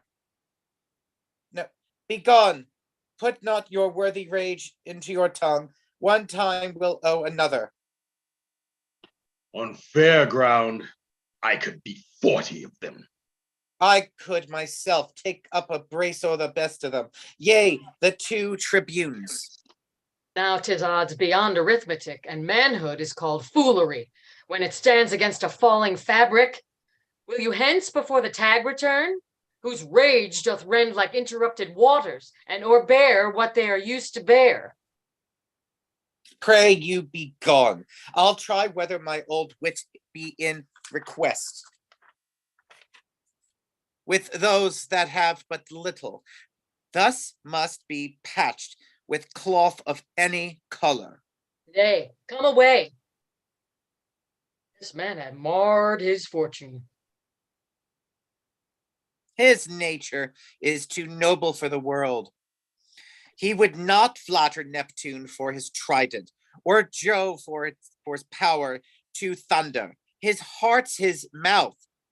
What his breast forges that his tongue must vent, and being angry, does forget that ever he heard the name of death. Here's godly work. I would they were abed. I would they were in Tiber. What's the vengeance? Could he not speak 'em fair? Where is this viper that would depopulate the city and be every man himself? You worthy tribunes. He shall be thrown down the Tarpeian rock with rigorous hands. He hath resisted law, and therefore law shall scorn him further trial than the severity of the public power which he so set at naught. He shall well know the noble tribunes are the people's mouths, and we their hands. He shall sure on't. Sir, Peace. do not cry havoc where you should but hunt with modest warrant. Sir, how comes that you have hope? Try make this rescue. Hear me speak. As I do know the consul's worthiness, so can I name his faults. Consul? What consul? The consul Coriolanus. He counsel? No. No. If by the tribune's leave and yours, good people, I may be heard, I would crave a word or two, the which shall turn you to no further harm than so much loss of time. Speak briefly then, for we are peremptory to dispatch this viper's traitor, to eject him hence were but one danger, and to keep him here our certain death. Therefore it is decreed he dies tonight. Now the good gods forbid that our renowned Rome, whose gratitude towards her deserved children is enrolled in Jove's own book, like an unnatural dam, should now eat up her own. He's a disease that must be cut away. Oh, he's a limb that has but a disease, mortal to cut it off, to cure it easy. What has he done to Rome that's worthy death? Killing our enemies, the blood he hath lost, which I dare vouch is more than he hath by many an ounce. He dropped it for his country. And what is left? To lose it by his country, were to us all that do it and suffer it, a brand to the end of the world? This is clear cam.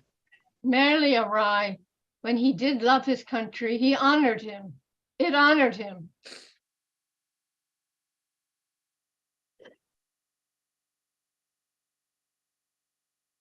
Menenius. The service of the foot, being once gangrened, is not then respected for what before it was. We'll hear no more. Pursue him to his house and pluck him thence, lest his infection, being of catching nature, spread further. One word more, one word. This tiger-footed rage, when it shall find the harm of the unscanned swiftest will, too late, tie leaden pounds to's heels. Proceed by process, lest parties, as he is beloved, break out and sack great Rome with Romans. If it were so, What do ye talk? Have we not had a taste of his obedience?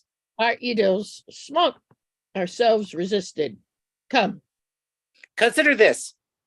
He has been bred in the wars, since a could draw a sword, and is ill schooled in bolted language, meal and bran. Together he throws without distinction. Give me leave, I'll go to him and undertake to bring him, where he shall answer by a lawful form. In peace, to his utmost peril. noble tribunes, it is the humane way. The other course will prove too bloody, and the end of it unknown to the beginning. Noble Menentius, be you then as the people's officer. Masters, lay down your weapons. Go not home. Meet on the marketplace, we'll attend you there. Or if you bring not Martis, we'll proceed in our first way. I'll bring him to you. Let me desire your company. He must come, or what is worst will follow. Pray you, let's to him.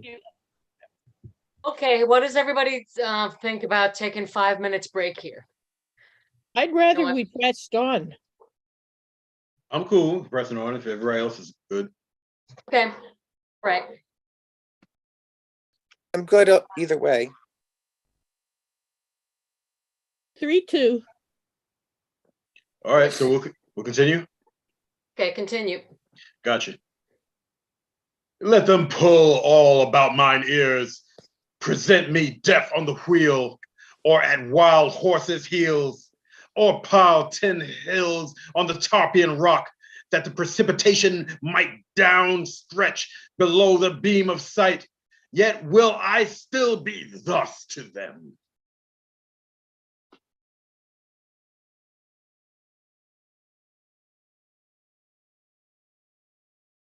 Volumnia? You do the nobler. I muse, my mother. Does not the approve me further, who is wont to call them wallen vassals, things created to buy and sell with groats, to show bare heads in congregations, to yawn, be still, and wonder, when one but of my ordinance stood up to speak of peace or war? I talk of you. Why did you wish me milder? Would you have me false to my nature? Rather say, I play the man I am. Oh, sir, I would have had you put your power well on before you had worn it out. Let go. You might have been enough the man you are, with striving less to be so. Lesser had been the things of your dispositions, if you had not showed them how you were disposed ere they lacked power to cross you. Let them hang. Aye, and burn too.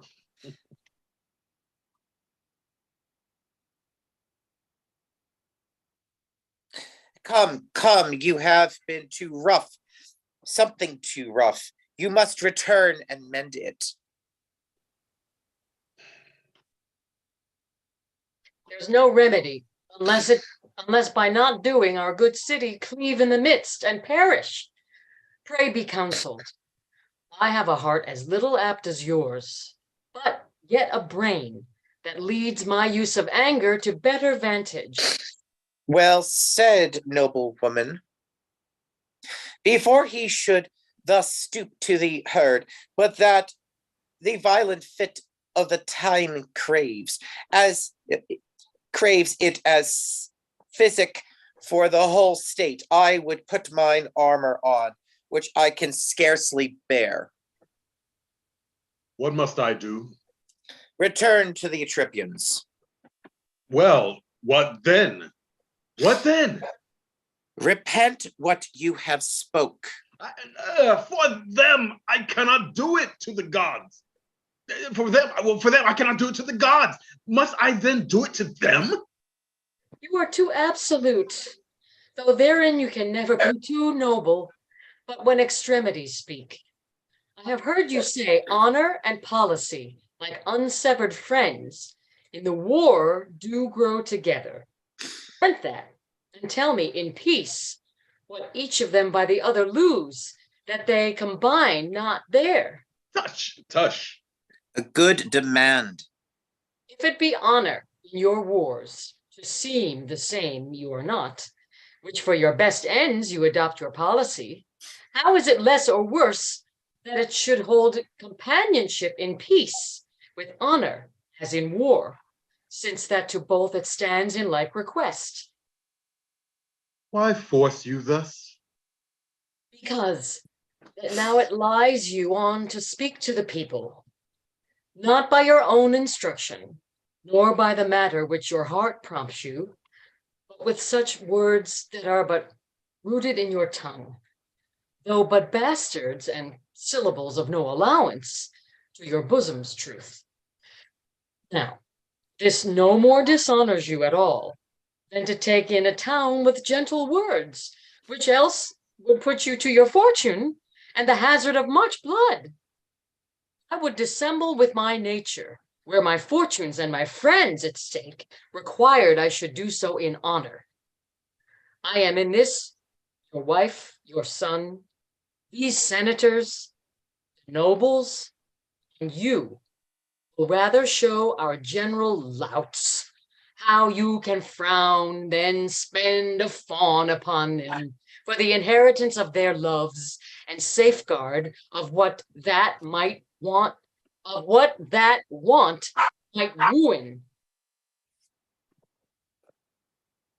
Noble lady, come, go with us, speak fair. You may salve so not what is dangerous present, but the loss of what is past. I prithee now, my son, go to them with this bonnet in thy hand, and thus far having stretched it, here be with them, thy need pressing the stones. For in such business, action is eloquence, and the eyes of the ignorant more learned than the ears. Waving thy head, which often thus correcting thy stout heart, now humble as the ripest mulberry that will not hold the handling, or say to them, thou art their soldier, and being bred in broils, hast not the soft way, which thou dost confess were fit for thee to use, as they to claim, in asking their good loves, but thou wilt frame thyself, forsooth, hereafter theirs so far, as thou hast power and person. This but done. Even as she speaks, why their hearts were yours. For they have pardons being asked, as free as words to little purpose. Prithee now, go and be ruled. Though I know thou hadst rather follow thine enemy in a fiery gulf than flatter him in a bower. Here is Cominius. I have been in the marketplace, and sir, 'tis fit you make strong party, or defend yourself by calmness, or by absence. All's in anger. Only fair speech. I think 'twill serve, if he can thereto frame his spirit. He must and will. Prithee now, say you will, and go about it. Must I go show them my unbarbed sconce? Must I, with my base tongue, give to my noble heart a lie that it must bear well? I will do it. Yet were there but this single plot to loose the mold of Marcius, they to dust should grind it, and throw it against the wind. Tough marketplace, you have put me now to such a part which never I shall discard to the life. Come, we'll prompt you. I prithee now, sweet son, as thou hast said, my praises first made thee a soldier, so to have my praise for this form a part thou hast not done before. Well, I must do it. Away my disposition, and possess me some harlot spirit. My throat of war be turned, which quired with my drum into a pipe, small as a eunuch, or the virgin voice that babies lull asleep. The smiles of knaves tint in my cheeks, and schoolboys' tears take up the glasses of my sight. A beggar's tongue make motion through my lips, and my armed knees, who bowed but in my stirrup, been like his that hath received an alms. I will not do it, lest I secrete to honor mine own truth, and by my body's action teach my mind the most inherent baseness. Thy choice then, to beg of thee, it is more my dishonor than thou of them. All to ruin, let thy mother rather feel thy pride than fear thy dangerous stoutness. For I mock at death, which has with as big heart as thou. Who as thou list, thy valiantness was mine, thou suck'st it from me. But oh, thy pride thyself. Pray be content. Mother, I am going to the marketplace. Chide me no more. I'll mountebank their loves, cog their hearts from them, and come home beloved of all the trades in Rome. Look, I am going. Commend me to my wife. I'll return counsel, or never trust to what my tongue can do in the way of flattery further. To your will. Way, the tribunes do attend you. Arm yourself to answer mildly, for they are prepared with accusations, as I hear more strong than are upon you yet. Word is mildly. Pray you, let us go. Let them accuse me by invention. I will answer in mine honor. Aye, but mildly. Well, mildly be it then. Mildly.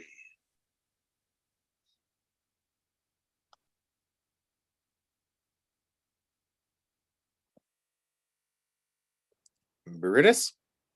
In this point, charge him home, that he affects tyrannical power. If he evade us there, enforce him with his envy to the people, and that the spoil got on the Antiats was ne'er distributed. What, will he come? He's coming How accompanied? with old Menenius and those senators that always favored him. Have you a catalog of all the voices that we have procured, set down by the poll? I have, just ready. Have you collected them by tribes? I have. Assemble presently the people hither, and when they hear me say it shall be so, in the right and strength of the commons, be it either for death, for fine, or banishment, then let them. If I say fine, cry fine. If death, cry death, insisting on the old prerogative and power in the truth of the cause. I shall inform them. And when such time they have begun to cry, let them not cease, but with a din confused enforce the present execution of what we chance to sentence. Very well. Make them be strong and ready for this hint when we shall have to give it to it. Go about it, put him to collar straight. He hath been used ever to conquer, and to have his worth of contradiction. Being once chafed, he cannot be reined again to temperance. Then he speaks what's in his heart. and that is there which looks with us to break his neck. Well, here he comes. Calmly, I do beseech you. I, as an hostler, that forth poureth peace, will bear the knave by the volume. The honored goddess keep Rome in safety, and the chairs of justice supplied with worthy men. Plant love among through our large temples with your shows of peace, and not with our streets of war.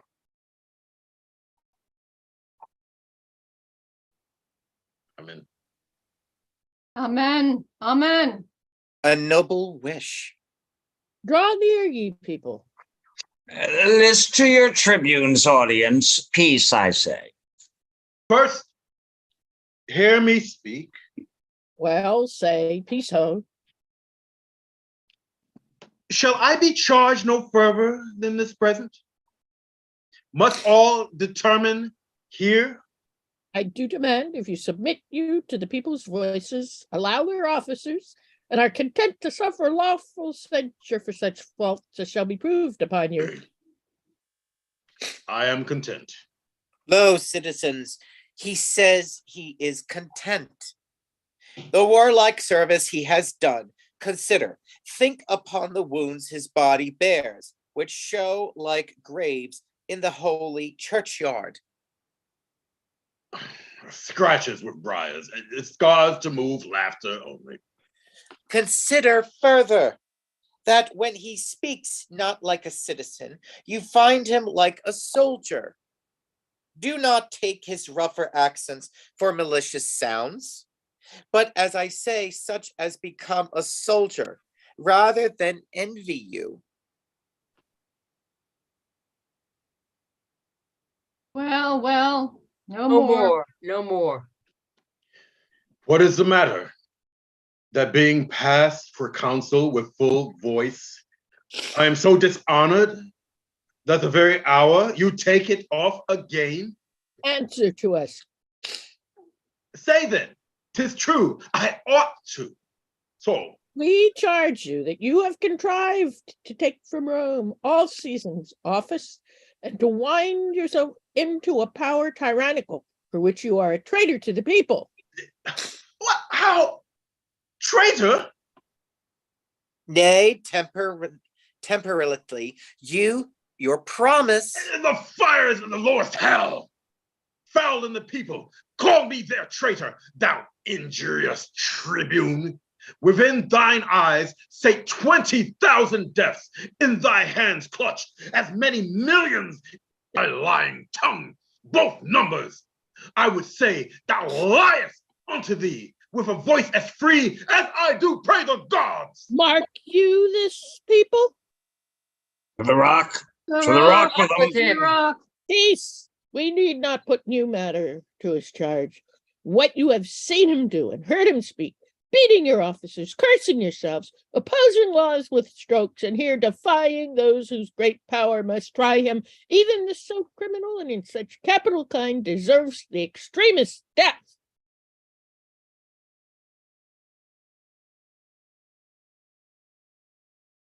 Since he hath served well for He hath Rome. served well for Rome. What do you prate of service? I talk of that do not know you. You?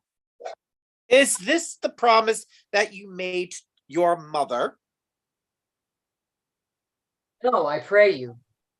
I'll know no further. Let them pronounce the steep Tarpeian death, vagabond exile, fleeing pits no link to linger, but with a grain a day, I would not buy them mercy at the price of one fair word, nor check my courage for what they can give to have it with saying good morrow. For that he is, as much as in him lies, from time to time envied against the people, seeking means to pluck away their power, as now at last given hostile strokes, and that not in the presence of dreaded justice, Good on the ministers that doth distribute it. In the name of the people, and in the power of us, the tribunes, we, even from this instant, banish him our city, in peril of precipitation from off the rock Tarpeian, nevermore to enter our Rome gates.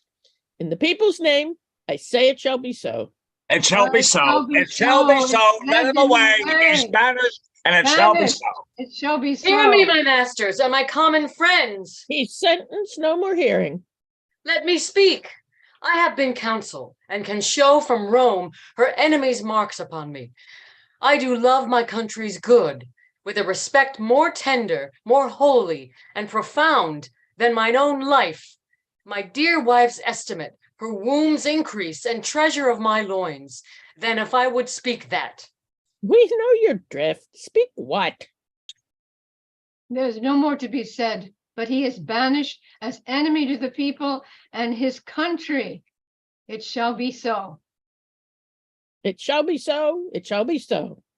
Oh, you common cry of curs, whose breath I hate, as reek as a rotten furnace, whose loves I prize, as the dead carcasses of unburied men that do corrupt my air. I banish you, and here remain with your certainty. Let every feeble rumor shake your hearts. Your enemies, with nodding of their plumes, fan you into despair. Have the power still to banish your defenders, till at length your ignorance, which finds not till it feels, making but reservation of yourselves, still your own foes, deliver you as most abated captives to some nation that won you without blows, despising for you the city. Thus I turn my back. There is a world elsewhere. The people's enemy is gone. Is gone. Our enemy is banished. Banished. He's He's gone. gone. Oh, Go see him out of gates and follow him as he hath followed you. With all despite, give him deserved vexation. Let a guard attend us through the city. Come. Let's see him out of gates. Come. The gods preserve our noble tribunes. Come. Come, leave your tears. A brief farewell. The beast with many heads butts me way. Nay, mother, where is your ancient courage? You were used to say extremities was the tribe of spirits, that common chances. Common men could bear that when the sea was calm, all boats alike show mastership in floating. Fortune's blows when most stroke home, being gentle wounded, craves a noble cunning. You were used to load me with precepts that would make invincible the heart that calmed them. Oh, heavens! Oh, heavens! Nay, I privy thee, woman. Now the red pestilence strike all trades in Rome, and occupations perish. What? I shall be loved when I am lacked? Nay, mother, resume that spirit.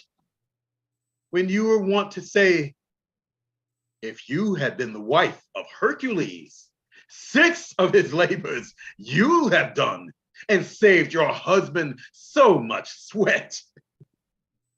Cominius, droop not. Adieu.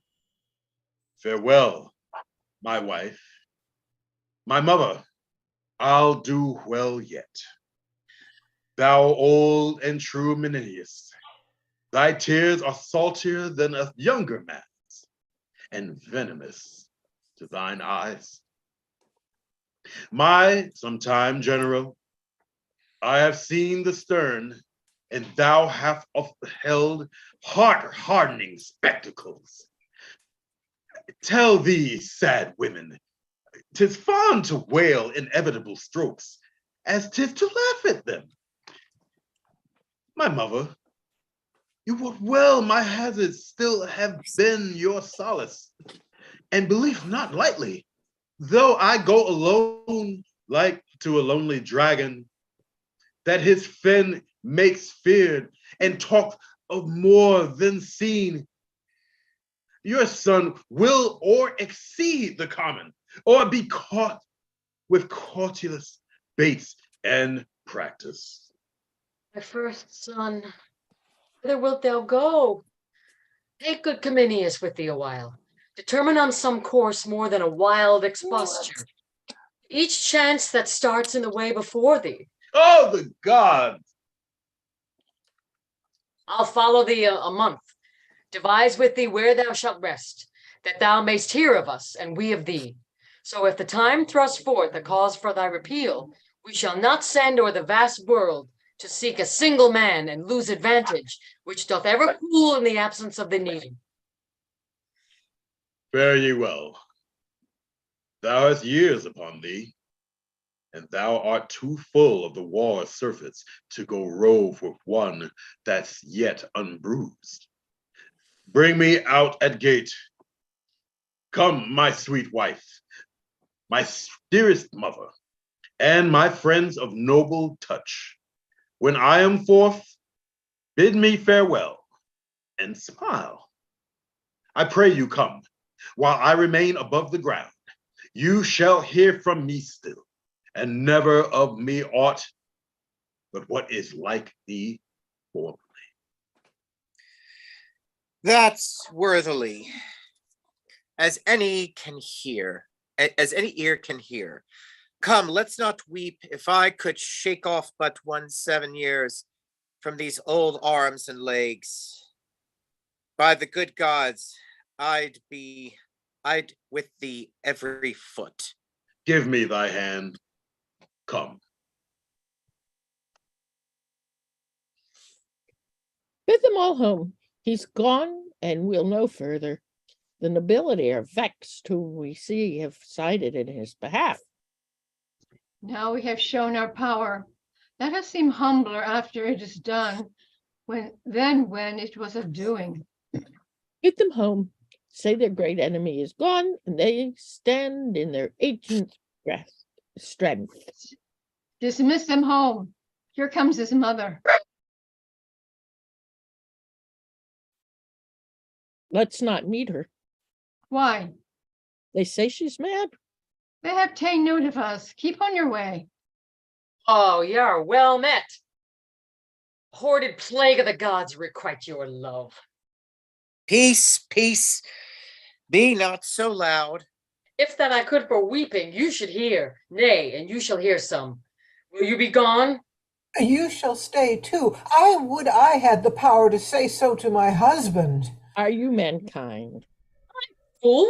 Is that a shame? But this fool was not a man, my father. Hadst thou foxship to banish him that struck more blows for Rome than thou hast spoken words. Oh, blessed heaven. More noble blows than ever you wise words. And for Rome's good, I'll tell thee what. Yet go. Nay, but thou shalt stay too. I would my son were in Arabia, and thou thy tribe before him, his good sword in his hand. What then? But then he'll make an end of thy posterity. Bastards and all. Good man, the wounds that he does bear for Rome.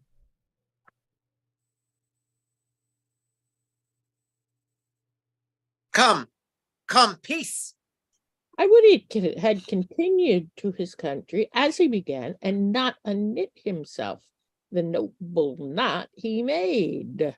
I would he had. Would he had.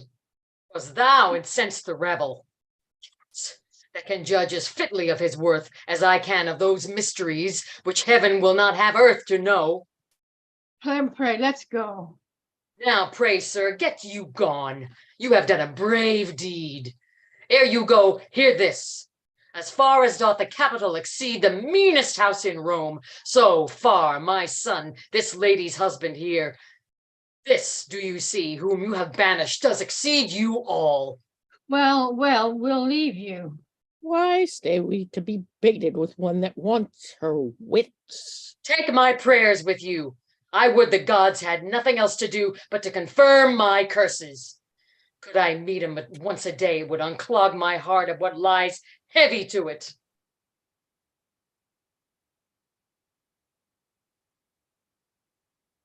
You have told them home. And by my troth, you have cause. You'll sup with me. Anger's my meat. I sup upon myself, and so shall serve the feeding. Come, let's go. Leave this puling. Lament as I do. In anger, Juno-like. Come, come, come. Fie, fie, fie. I know you. I know you well, sir, and you know me. Your name, I think, is Adrian.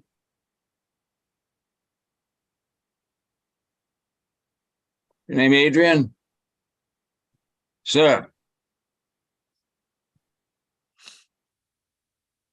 Is your name Adrian? Do we have an Adrian?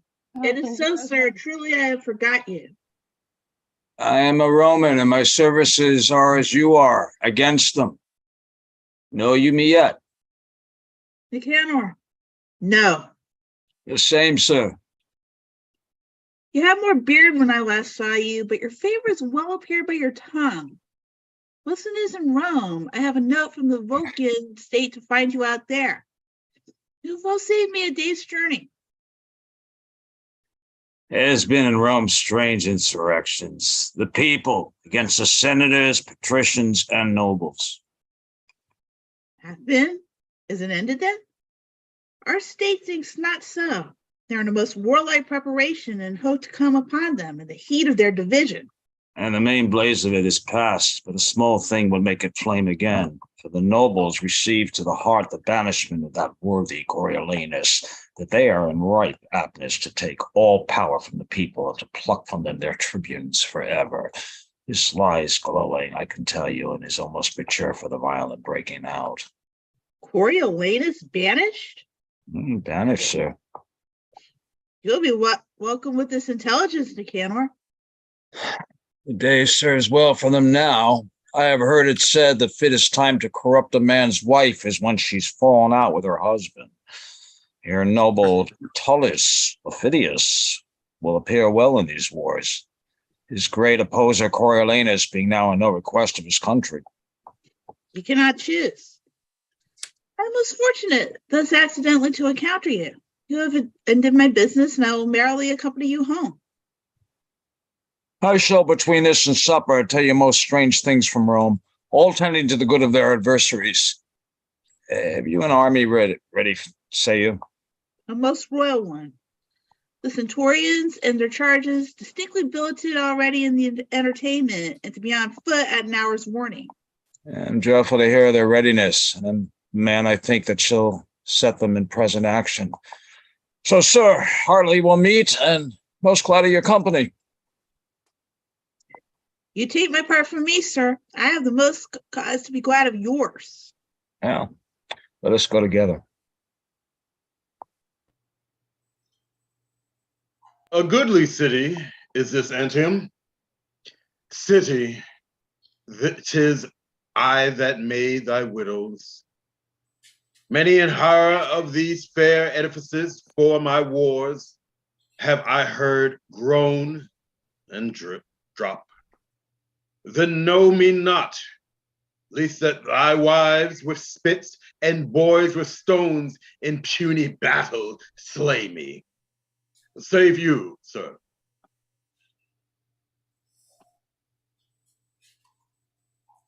Citizens? And you? Direct me, if it be your will, where great Ophidius lies. Is he in Antium? He is, and feasts the nobles of the state at his house this night. Which is his house, beseech you? This here, before you. Thank you, sir. Farewell. Oh, world, thy slippery turns! friends now fast sworn, whose double bosom streams to wear one heart, whose hours, whose bed, whose meal and exercise are still together, whose twin, as 'twere, in love inseparable, shall within this hour, on a dissension of adroit, break out to bitterest enmity. So fellas foes, whose passions and whose plots have broke their sleep to take the one the other by some chance, some trick not worth an egg, shall grow dear friends, and to join their issues. So with me, my birthplace have I, and my loves upon this enemy tower, I'll enter. If he slay me, he does fair justice. If he give me way, I'll do his country service. Wine, wine, wine. What service is here? I think our fellows are asleep. Where's Cotus? My master calls for him. Cotus! A goodly house. The feast smells well, but I appear not like a guest. What would you have, friend? Whence are you? Here's no place for you. Pray, go to the door. I have deserved no better entertainment in being Coriolanus.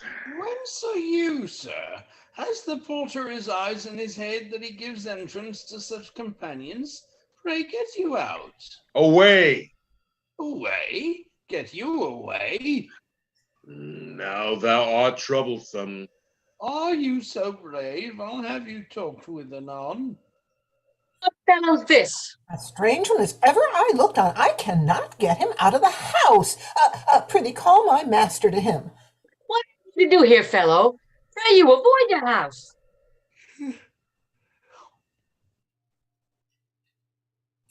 Let me but stand.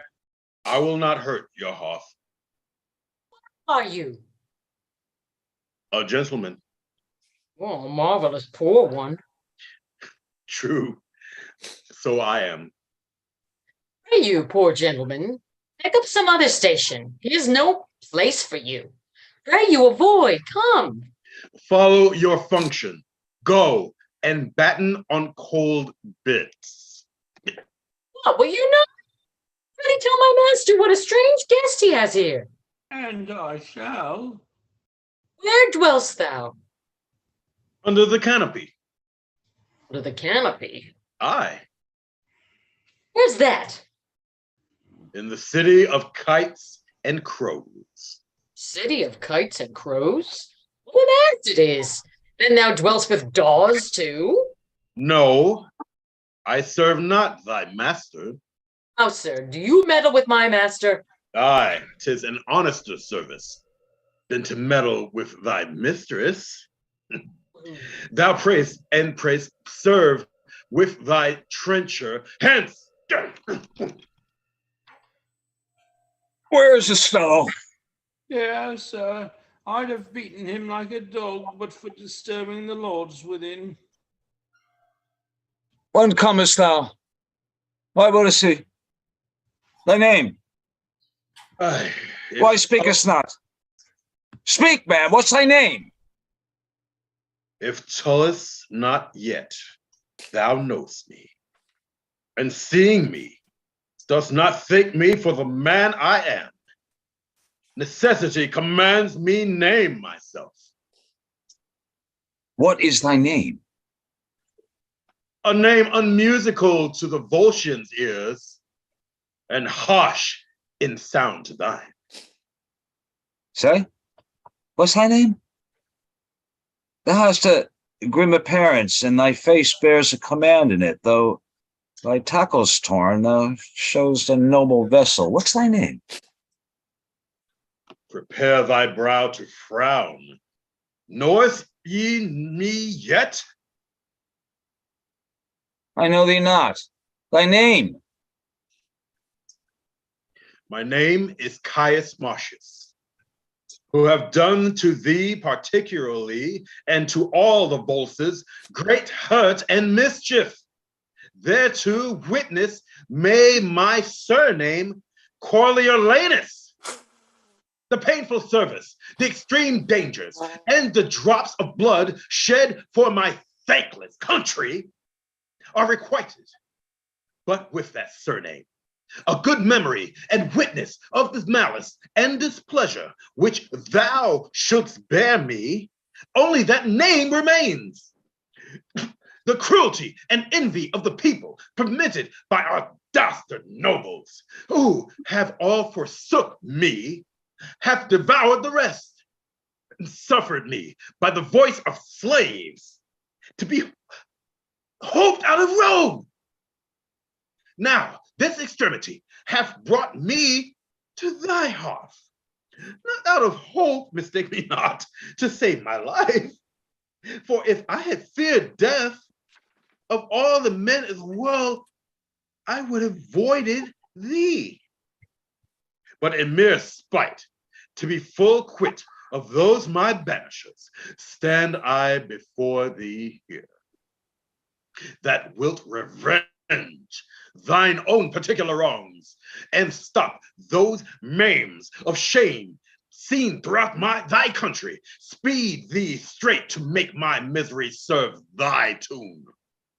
So use it, that my revengeful services may prove as benefits to thee. For I will fight against my cankered country with the spleen of all the under fiends. But if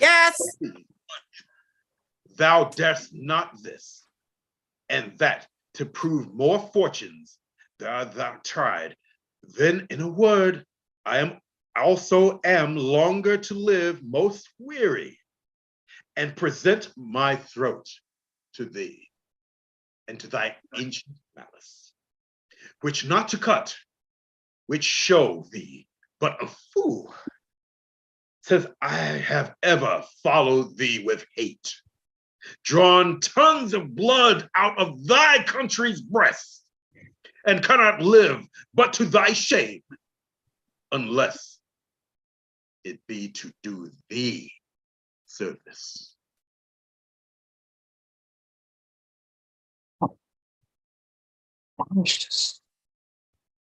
Marcius, each word thou hast spoke has weeded from my heart a root of ancient envy. If Jupiter should from yon cloud speak divine things and taste as hate is true, I'd not believe them more than thee.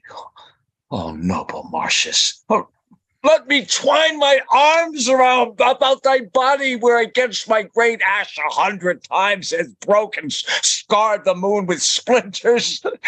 Here I cleave the anvil of my sword, and do contest as hotly and as nobly with thy love as ever in ambitious strength I did contend against thy valor. Oh, know thou first, I love the maid I married. Never man sighed truer breath, but that I see thee here, thou noble thing, more denses in my rapt heart than when I first wedded my mistress. So bestride my threshold. Why, thou Mars, I tell thee, we have a power on foot, and I had purpose once more to hew thy target from thy brawn, or lose my arm for it. Thou hast beat me out 12 several times, and I have nightly since dreamt of encounters twixt thyself and me. We have been down together in thy sleep, and buckling helms, twisting each other's throats, walked half dead with nothing.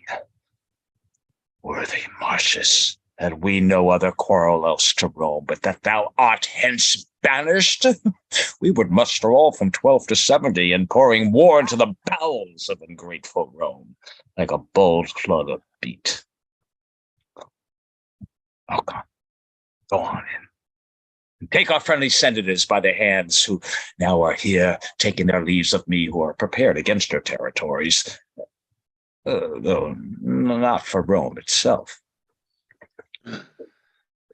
You bless me, gods. Therefore, most absolute sir.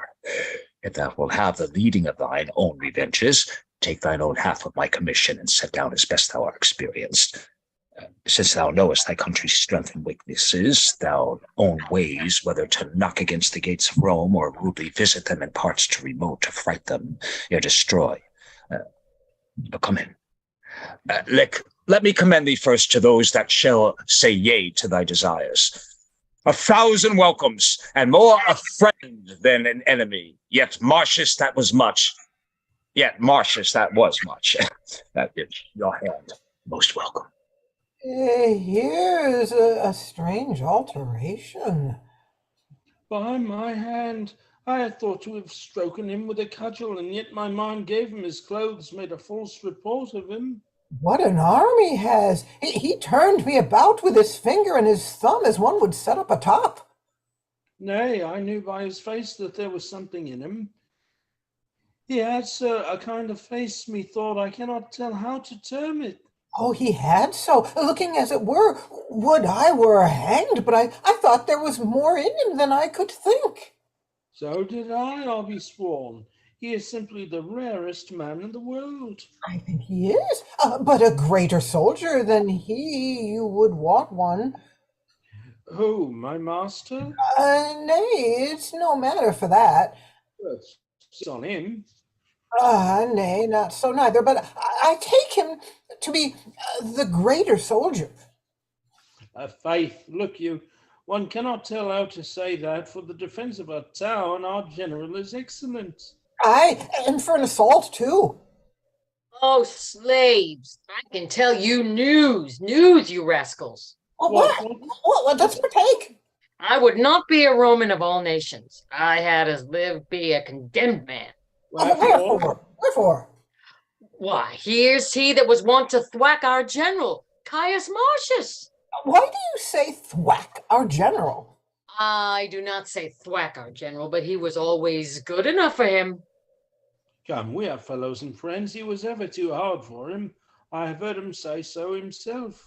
He was too hard for him directly, to say the troth. On it before Coriolanus, he scotched him and knocked him like a carbonado. And had he been cannibally given, he might have boiled and eaten him too. But more of thy news.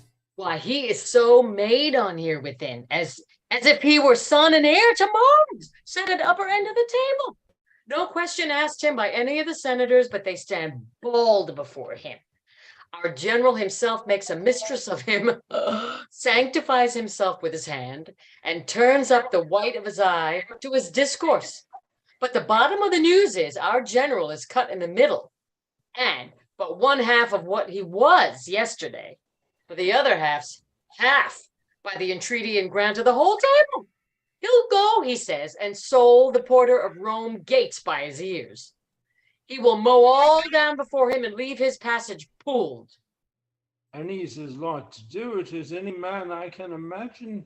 Do it, he will do it. For look you, sir, he has as many friends as enemies, which friends, sir, as it were, durst not, look you, sir, show themselves, as we term it, his friends, whilst he's in directitude. Directitude? Oh, what's that? But when they shall see him, sir, his crest up again, and the man in blood, they will out of their burrows like conies after rain, and revel all with him. But when goes this forward? Tomorrow, today, presently, you shall have the drum struck up this afternoon. 'Tis as it were a parcel of their feast, and to be executed ere they wipe their lips. Why then we shall have a stirring world again. This peace is nothing but to rust iron, increase tailors, and breed ballad makers. Oh, let me have war, say I. It exceeds peace as far as day does night. It's sprightly walking, audible, and full of vent. Peace is a very apoplexy, lethargy, mulled, deaf, sleep, insensible, a getter of more bastard children than war's a destroyer of men. 'Tis so, and as war's in some sort may be said to be a ravisher, so it cannot be denied, but peace is a great maker of cuckolds. Aye, and it makes men hate one another. Reason, because they then less need one another. The wars, for my money, I hope to see Romans as cheap as Volscians. They are rising. They are rising. In.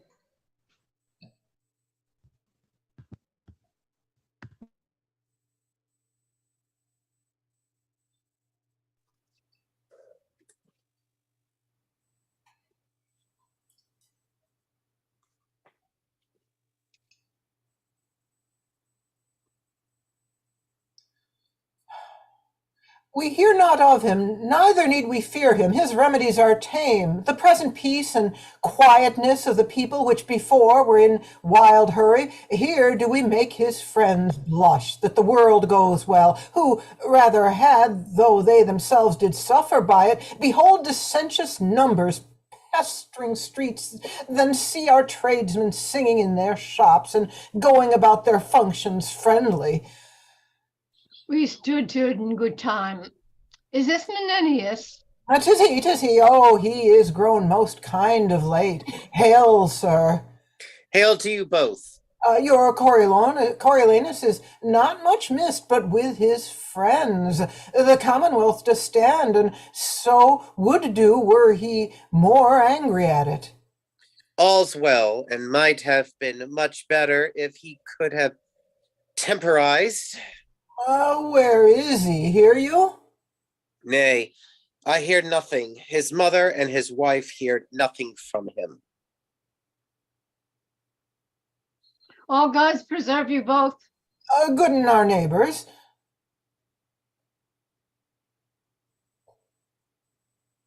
Ourselves, our wives and children on our knees are bound to pray for you both. Live and thrive. Farewell, kind neighbors. We wished Coriolanus had loved you as we did. Now the gods keep you. Farewell. This is a happier and more comely time than when these fellows ran about the streets crying confusion. Caius Marcius was a worthy officer in the war, but insolent, o'ercome with pride, ambitious, past all thinking, self-loving, and affecting one sole throne without assistance. I think not so.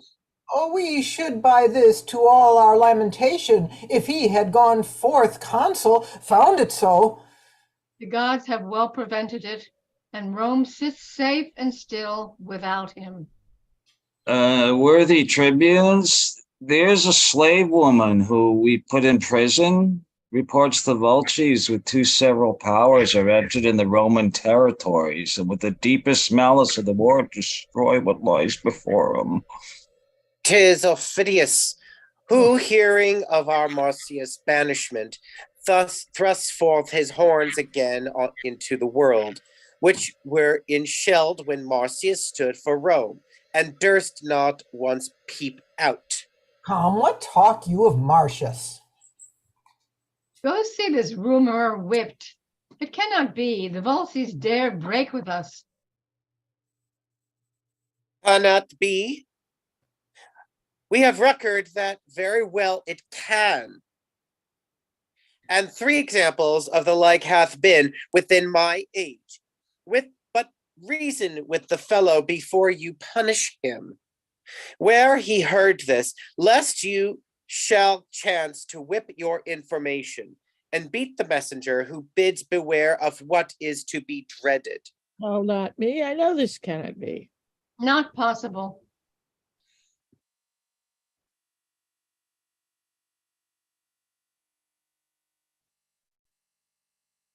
Messenger? The nobles in great earnestness are going all to the Senate house. Some news is coming that turns their countenances. Is this slave? Go whip him for the people's eyes. Is raising nothing but his report. Yes, worthy sir. The slave's report is seconded, and more fearful is delivered. What more fearful? It is spoke freely out of many mouths. How probable I do not know, that Marcius joined with Aufidius, leads a power against Rome, and vows revenge is spacious, as between the youngest and the oldest thing. This is most likely. Raised only that the weaker sort may wish good Marcius home again. The very trick on it.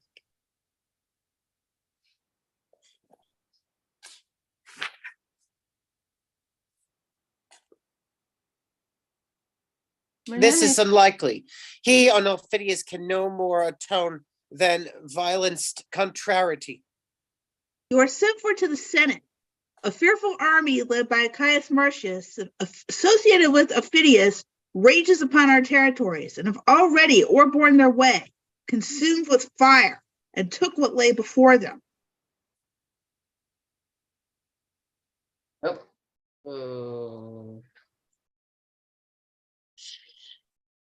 Oh, you have made good work.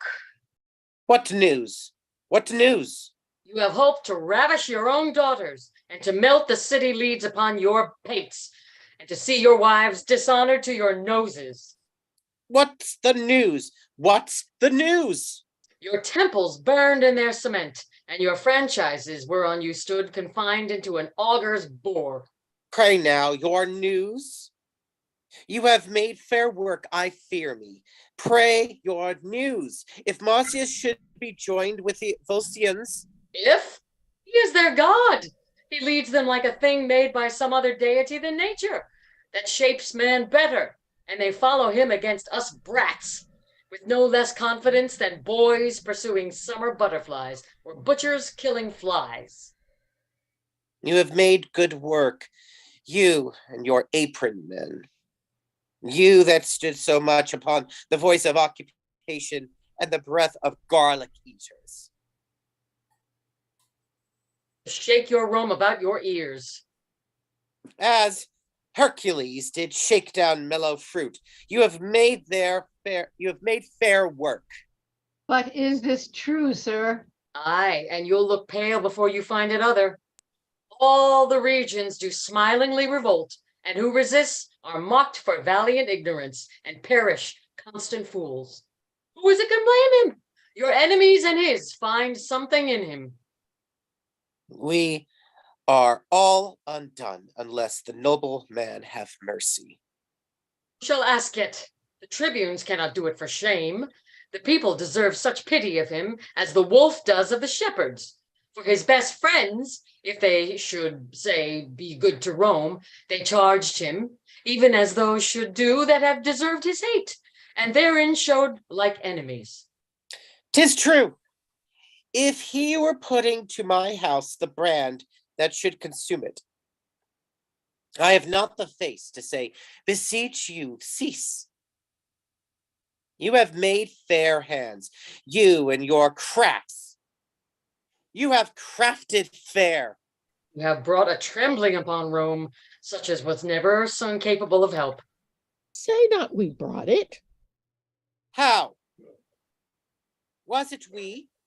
We loved him, but like beasts and cowardly nobles, gave way unto your clusters, who did hoot him out the oak city.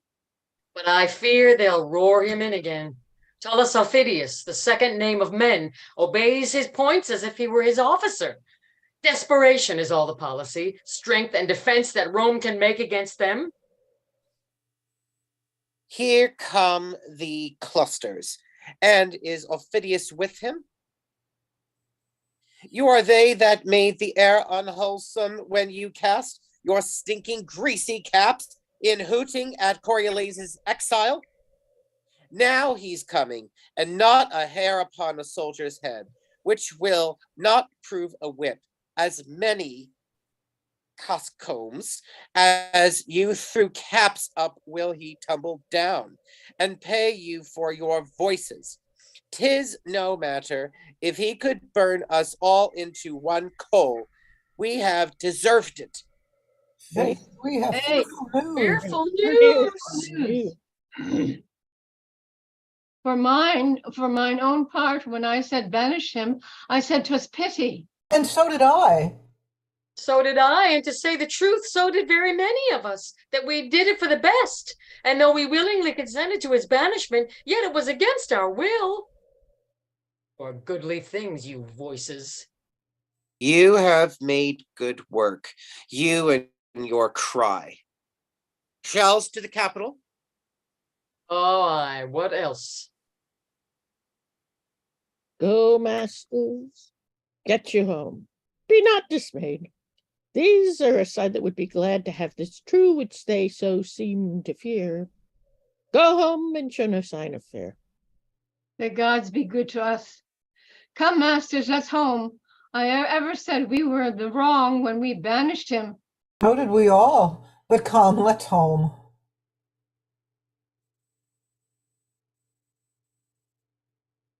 Do they still fly to the Roman?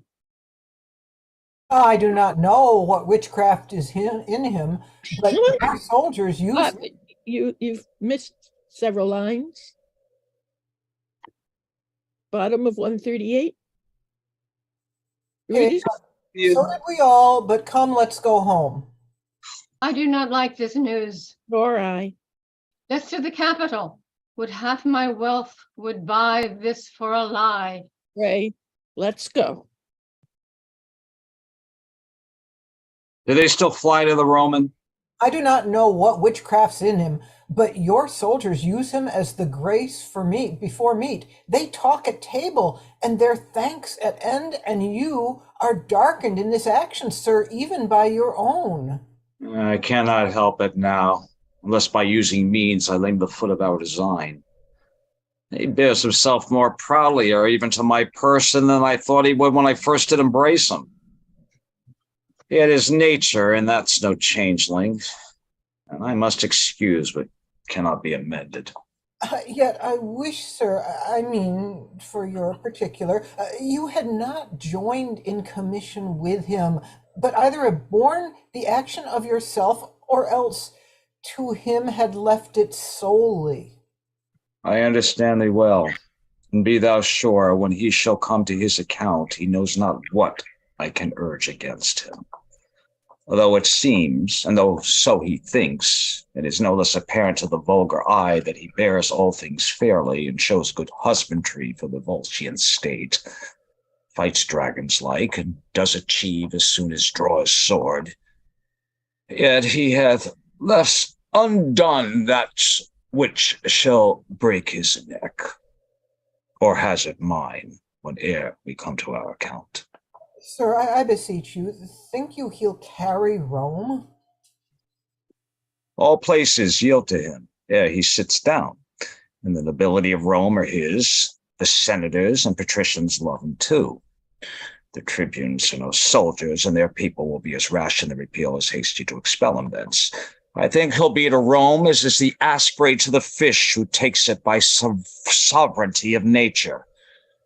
First he was a noble servant to them, but he could not carry his honors, even whether it was pride, which out of daily fortune even taints the happy man, whether detective judgment to fail in disposing of these chances which he was lord of, or whether nature, not to be other than one thing, not moving from the cast to cushion, but commanding peace even with the same austerity and garb as he controlled the war.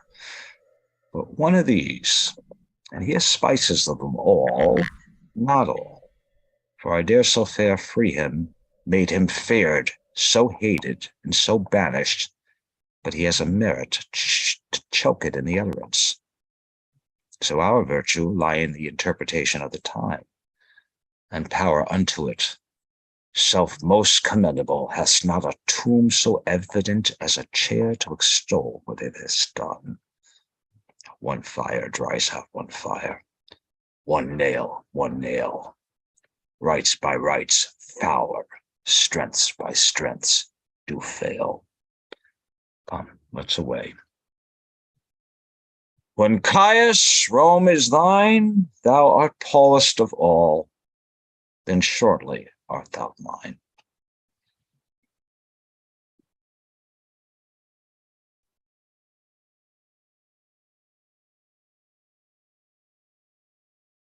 Menenius?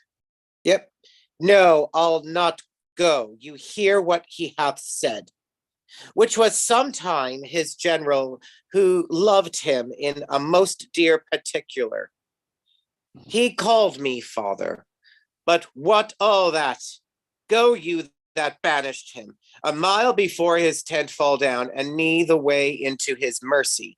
Nay, if he coyed to be heard Cominius speak, I'll keep at home. Would not seem to know me. Do ye hear? At one time, he did call me by my name. I urged our old acquaintance and the drops that we have bled together. Coriolanus he would not answer to, forbade all names. He was a kind of nothing, titleless, till he had forged himself a name of the fire of burning Rome. Why so? You have made good work. A pair of tribunes that have racked for Rome to make coals cheap, a noble memory. I minded him how royal 'twas to pardon when it was less expected. He replied it was a bare petition of a state to one whom they had punished. Very well. Could he say less? I offered to awaken his regard for his private friends. His answer to me was he could not stay to pick them in a pile of noisome, musty chaff. He said 'twas folly for one poor grain or two to leave unburnt and still to nose the offense. For one poor grain or two? I am one of those. His mother, his wife, his child, and this brave fellow too. We are the grains, you are the musty chaff, and you are smelt above the moon. We must be burnt for you. Nay, pray be patient. If you refuse your aid in this so never needed help, yet do not upbraid us with our distress. But sure, if you would be your country's pleader, your good tongue more than the instant army we can make might stop our countrymen. No, I'll not meddle. Pray you go to him. What should I do? Only make trial what your love can do for Rome towards Marcius. Well, and say that Marcius returned me as Cominius is returned, unheard. What then? But as a discontented friend, grief shot with his unkindness. Say'st be so? Yet your goodwill must have that thanks from Rome after the measure as you intended well. I'll undertake it. I think he'll hear me. Yet to bite his lip and hum at good Cominius much unhearts me. He was not taken well, and he had not dinned. The veins unfulfilled, our blood is cold, and then we pout upon the morning, are unapt to give or to forgive. But when we have stuffed these pipes and these conveyances of our blood with wine and feeding, we have suppler souls than in our priest-like fasts. Therefore, I'll watch him till he be dieted to my request, and then I'll set upon him. You know the very road into his kindness and cannot lose the way. Good faith, I'll prove him. Speed how it will, I shall ere long have knowledge of my success. You'll never hear him. Not. I tell you, he does sit in gold, his eye red as 'twould burn Rome, and his injury the jailer to his pity. I kneeled before him, 'twas very faintly he said, rise. Dismissed me thus with his speechless hand. What he would do, he sent in writing after me. What he would not, bound with an oath to yield to his conditions. So that all hope is vain, unless his noble mother and his wife, who, as I hear, mean to solicit him for mercy to his country. Therefore, let's hence, and with our fair entreaties haste them on.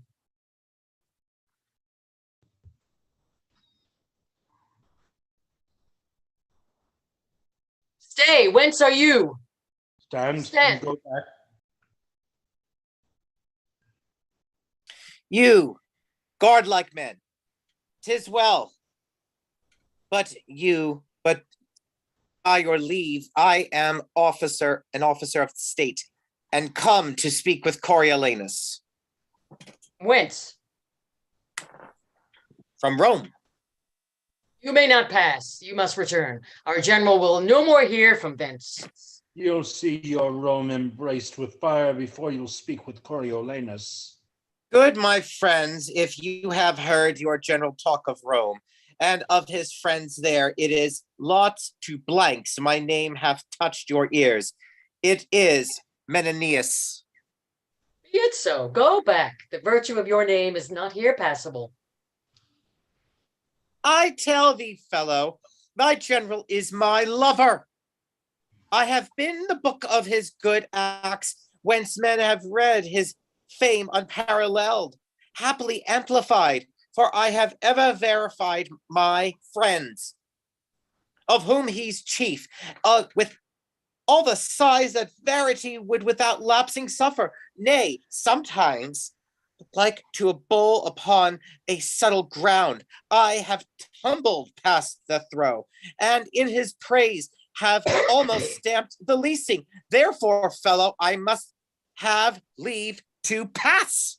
Faith, sir, if you had told as many lies in his behalf as you have uttered words in your own, you should not pass here. No, though it were as virtuous to lie as to live chastely. Therefore, go back. Prithee, fellow, remember my name is Menenius, always factionary on the party of your general. Howsoever you have been his liar, as you say you have, I am one that telling true unto him must say you cannot pass. Therefore go back. Has he dined, canst thou tell? For I would not speak with him till after dinner. You are a Roman, are you? I am as thy general is. Then you should hate Rome as he does. Can you, when you have pushed out your gates, the very defender of them, and in a violent popular ignorance, given your enemy your shield, think to front his revenges with the easy groans of old women, the virginal palms of your daughters, or with the palsied intercession of such a decayed dotant as you seem to be? Can you think to blow out the intended fire your city is ready to flame in with such weak breath as this? No, you are deceived. Therefore, back to Rome and prepare for your execution. You are condemned. Our general has sworn you out of reprieve and pardon. Sirrah, if thy captain knew I were here, he would use me with estimation. My captain knows you not. I mean thy general. My general cares not for you. Back, I say, go. Lest I let forth your half pint of blood. Back. That's the utmost of your having. Back. Nay, but fellow. What's the matter? Now, you companion, I'll say an errand for you. You shall know now that I am in estimation. You shall perceive that a jack garden cannot office me from my son Coriolanus. Guess but by my entertainment with him, if thou standst not in the state of hanging, or of some death more long in spectatorship and crueler in suffering, behold now, presently, and swooned for what's to come upon thee. The glorious gods sit in hourly synod about thy particular prosperity, and love thee no worse than thy old father Menenius does. Oh, my son, thou art preparing fire for us. Look, here's water to quench it.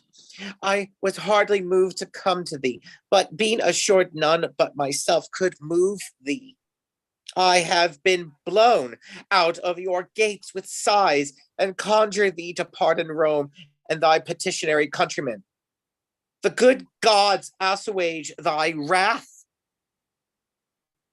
and turn the dregs of it upon this varlet here, this who like a block have denied my access to thee. Away. How? Away? Wife, mother, child, I know not. My affairs are servanted to others. Though I owe my revenge properly, my remission lies in Volscian breasts.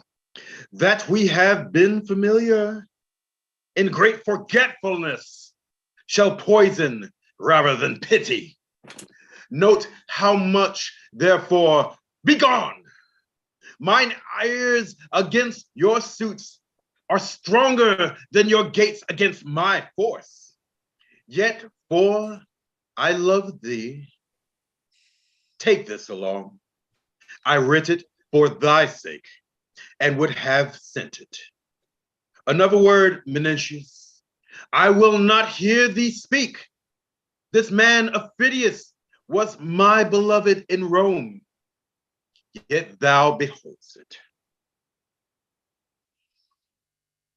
Keep a constant temper. Now, sir, is your name Menenius? 'Tis a spell you see of much power. You know the way home again. Do you hear how we are shent for keeping your greatness back? What cause do you think I have to swoon? I neither care for the world nor your general. For such things as you, I can scarce think there's any. You're so slight. He that a will to die by himself fears it not from another. Let your general do his worst, for you, be that you are, long. And your misery increased with your age. I say to you, as I was said to, away! A noble fellow, I warrant him. Worthy fellow is our general. He is the rock, the oak not to be wind shaken. We will, before the walls of Rome tomorrow, set down our host. My partner in this action, you must report to the Volscian lords how plainly I have borne this business. Only their ends you have respected. Stopped your ears against the general suit of Rome, never admitted a private whisper. No, not with such friends that thought them sure of you. This last old man, with whom with a cracked heart I have sent to Rome, loved me above the measure of a father. Nay, guarded me. Indeed, their latest refuge was to send him, for whom old love I have, though I showed sorely to him, once more offered the first conditions which they did refuse, and cannot now accept, to grace him only, that though he could do more, a very little I have yielded to, fresh embassies and suites, nor from the state, nor private friends hereafter will I lend ear to. Ha! What shout is this?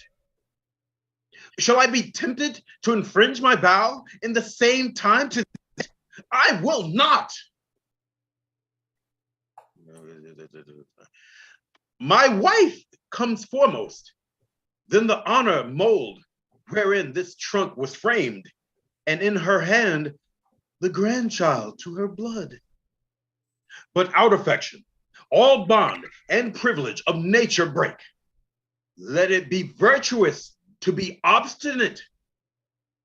What is that courtesy worth? Or those dove's eyes, which can make gods forsworn? I melt and am not of stronger earth than others.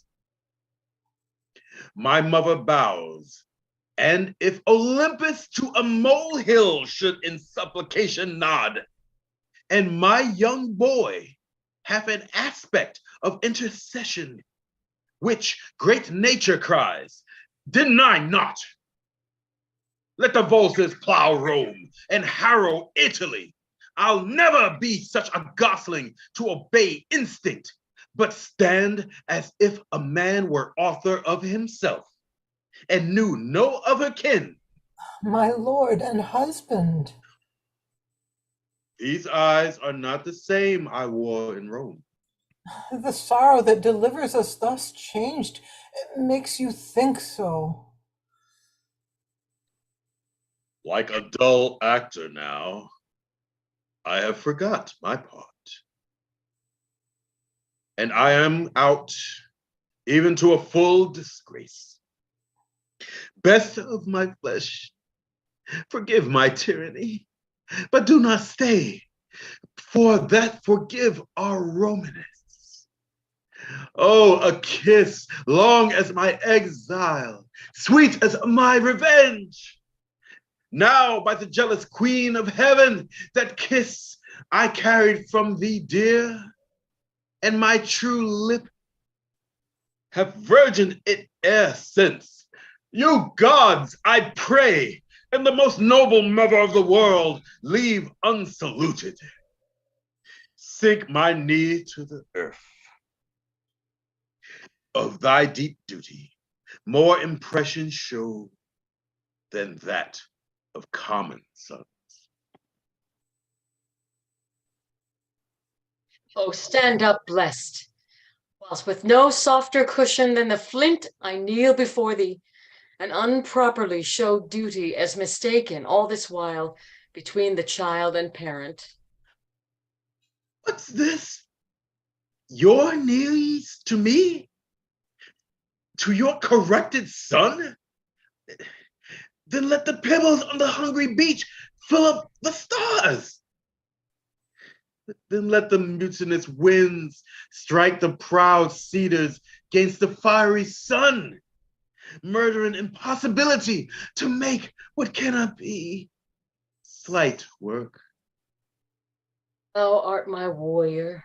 I hope to frame thee. You know this lady?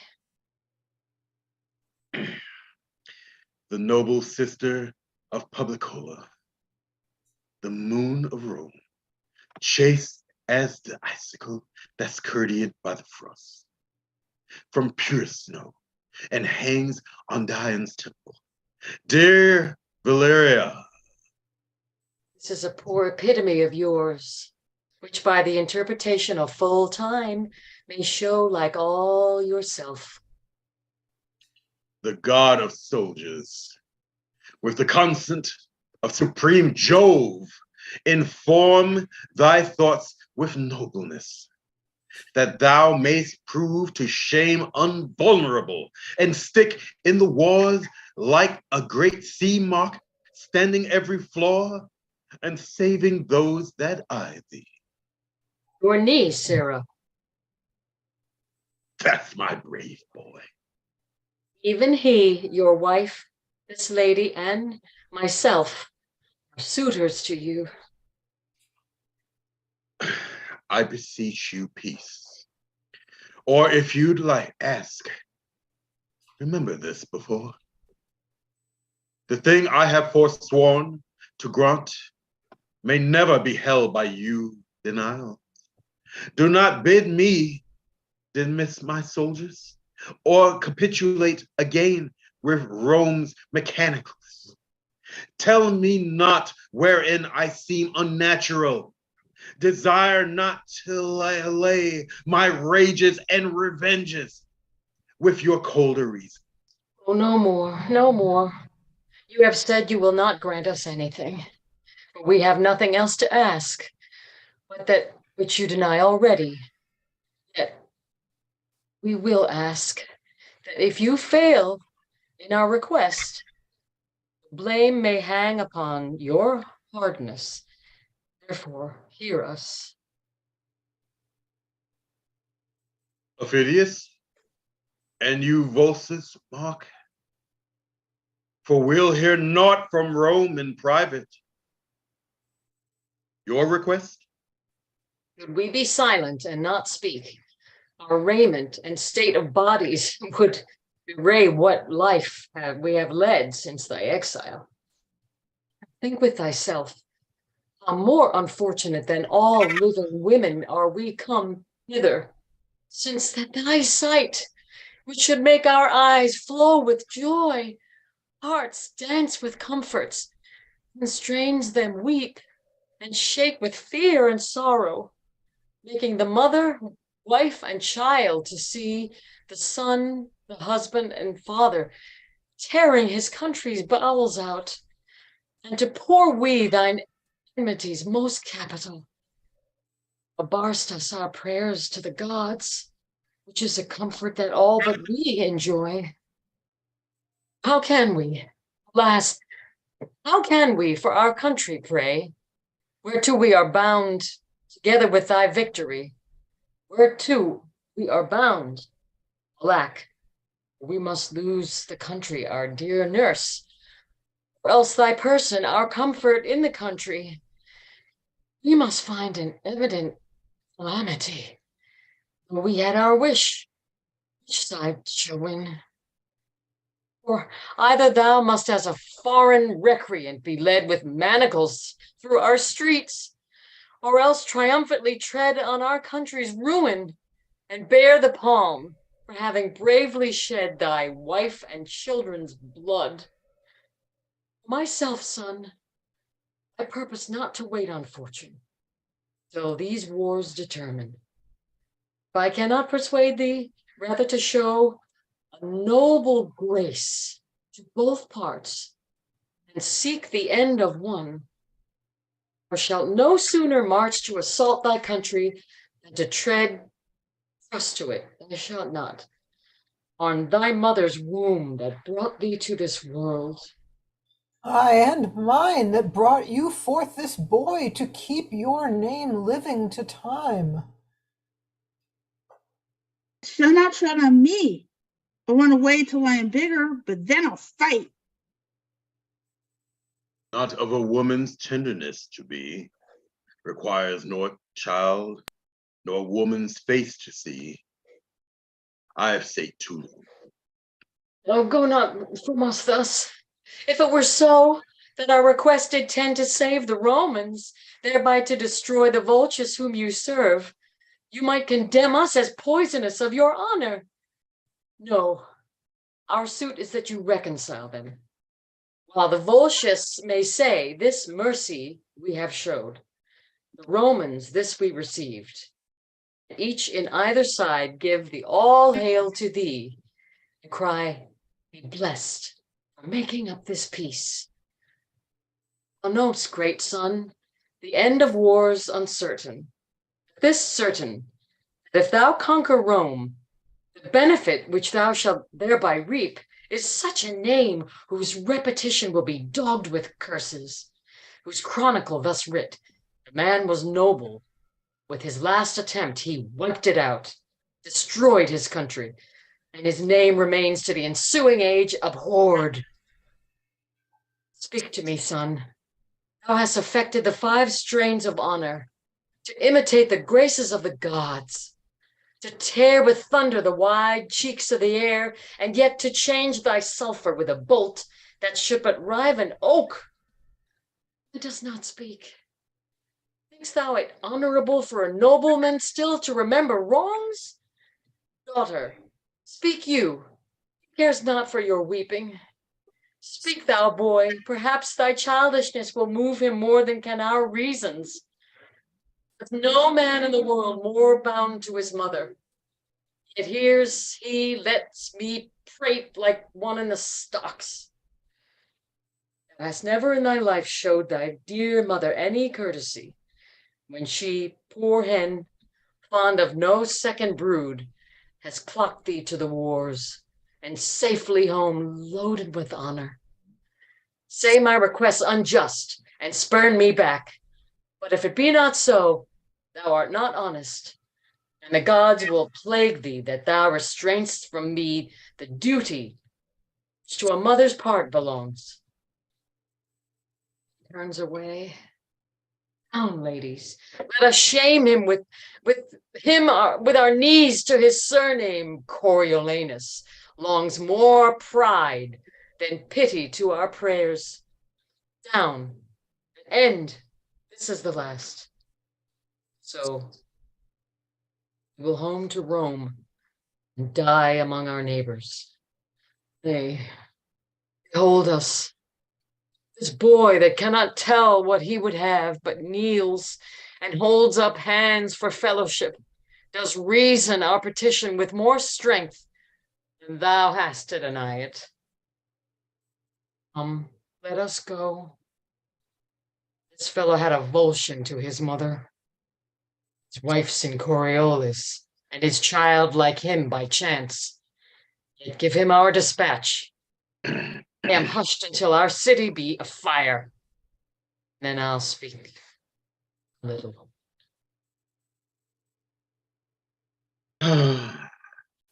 Oh, mother, mother, what have you done? Behold, the heavens do open, the gods look down, and this unnatural scene they laugh at. Oh, my mother, mother, oh, you have won a happy victory to Rome. But for your son, believe it. Oh, believe it.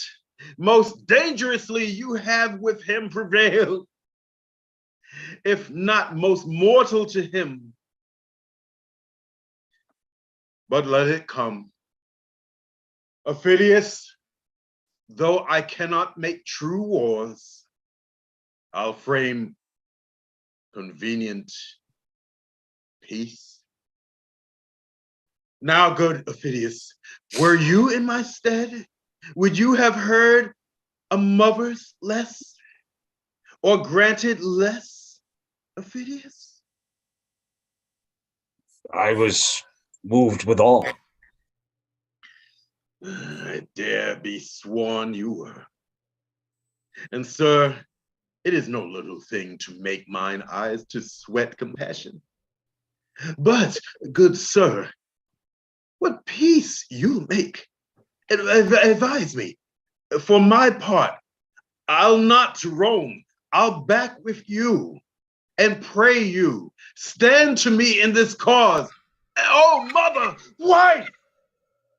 I am glad that thou hast set thy mercy and thy honor at difference in thee. Out of that, I'll work myself a former fortune. Aye, by and by. But we'll drink together. We will drink together, and you shall bear a better witness back than words, which we, on like conditions, will have countersealed. Come enter with us. Ladies, you deserve to have a temple built you.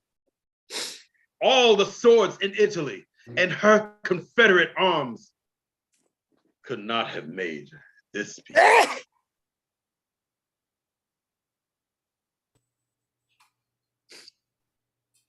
See you, yon coin, oh, the capital, yon cornerstone. Why? What of that? If it be possible for you to displace it with your little finger, there is some hope the ladies of Rome, especially his mother, may prevail with him. But I say there is no hope in it. Our throats are sentenced and stay upon execution. Is possible that so short a time can alter the condition of a man?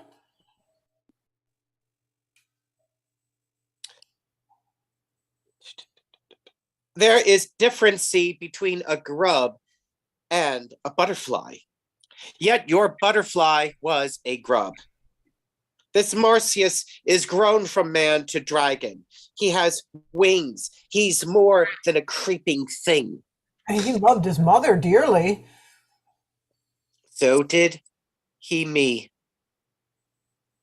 And he had no more remembers his mother now than an 8-year-old horse. The tartness of his face sours ripe grapes. When he walks, he moves like an engine, and the ground shrinks before his treading. He is able to pierce a corselet with his eye, talks like a knell, and his hum is a battery. He sits in his state as a thing made for Alexander. What he bids be done is finished with his bidding. He wants nothing of a god but eternity and a heaven to throne in. Yes, mercy if you report him truly. I paint him in the character. Mark what mercy his mother shall bring from him. There is no more mercy in him than there is milk in a male tiger. That shall our poor city find, and all this is long of you. Oh, the gods be good unto us. No, in such a case, the gods will not be good unto us. When we banished him, we respected not them. And he returning to break our necks, they respect not us. Sir, if you'd saved your life, fly to your house. The plebeians have got your fellow tribune and hail him up and down, all swearing, if the Roman ladies bring not comfort home, they'll give him death by inches. What's the news? Good news, good news. The ladies have prevailed. The Volscians are dislodged and Marcius gone. A merrier day than never yet greet Rome. No, not the expulsion of the Tarquins. Friend, art thou certain this is true? It's most certain? As certain as I know the sun is fire. Where have you learned that you make doubt of it? Ne'er through an arch so hurried the blown tide, as the recomforted through the gates. Why hearken? The trumpets, sackbuds, psalteries and fifes, tabors and cymbals, and the shouting Romans make the sun dance. Hearken! This is good news. I will go meet the ladies. This Volumnia is worth of consuls, senators, patricians, a city full of tribunes such as you, a sea and land full. You have prayed well today, this morning for 10,000 of your throats. I'd not have given a doit. Hark how they joy. First, the gods bless you for your tidings. Next, accept my thankfulness. Sir, we all have great cause to give great thanks. They are near the city. Almost at point to enter. We'll meet them and help the joy. Behold the patroness, the life of Rome.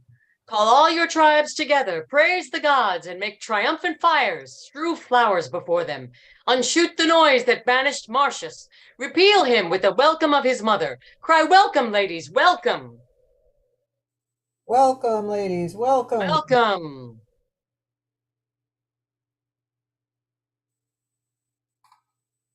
I'm here. I'm just getting myself lined up.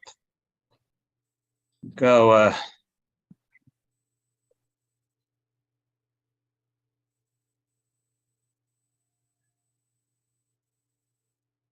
I'm sorry, my computer got stuck. Okay. Go, tell the lords of the city I am here. Deliver them this paper. Having read it, bid them repair to the market, where I, even in theirs and in the common ears, will vouch the truth of it. Him I accuse. The city ports by this has entered and intends to appear before the people, hoping to purge himself with words. Dispatch. Most welcome. How is it with our general? Even so, as with a man by his own alms empoisoned, and with his charity slain. Most noble sir, if you do hold the same intent, wherein you wished us parties, we'll deliver you of your great danger. Sir, I cannot tell. We must proceed as we do find the people. The people will remain uncertain, whilst twixt you, there's difference. But the fall of either makes the survivor heir of all. I know it, and my pretext to strike at him admits a good construction. I raised him, and I pawned my honor for his truth, who being so heightened, he warded his new plans with dews of flattery, seducing so my friends. And to this end he bowed his nature, never known before, but to be rough and swayable and free. For his stoutness, when he did stand for counsel, which he lost by lack of stooping. That I would have spoke of being banished for it. He came unto my hearth, presented to my knight his throat. I took him, made him joint servant with me, gave him way in all his own desires. Nay, let him choose out his files, his projects to accomplish my best and freshest mend. Served his designments in mine own person, hoped to reap the fame which he did end all his, and took some pride to do myself this wrong. Till at the last I seemed his follower, not partner. And he waged me with his countenance as if I had been a mercenary.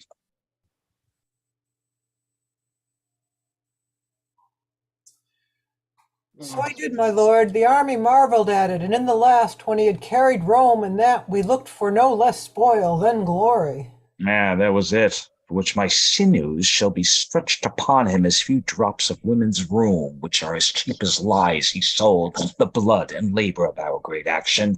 Therefore shall he die, and I'll renew me in his fall. But hark, Your native town you entered like a post, and had no welcomes home, but he returns, splitting the air with noise. Impatient fools whose children he hath slain, their base throats tear with giving him glory. Therefore, at your vantage, ere he expresses himself, or move the people with what he would say, let him feel your sword, which we will second when he lies along after your way. His tale pronounced shall bury his reasons with his body. say no more. Here come the lords. You are most welcome home. I have not deserved it, but worthy lords, have you with he perused what I have written to you? We have. Hmm. And grieved to hear it. What faults he made before the last, I think, might have found easy flines, but there to end where he was to begin, and give away the benefit of our levies, answering us with our own charge, making a treaty where there was a yielding. This admits no excuse. He approaches. You shall hear him.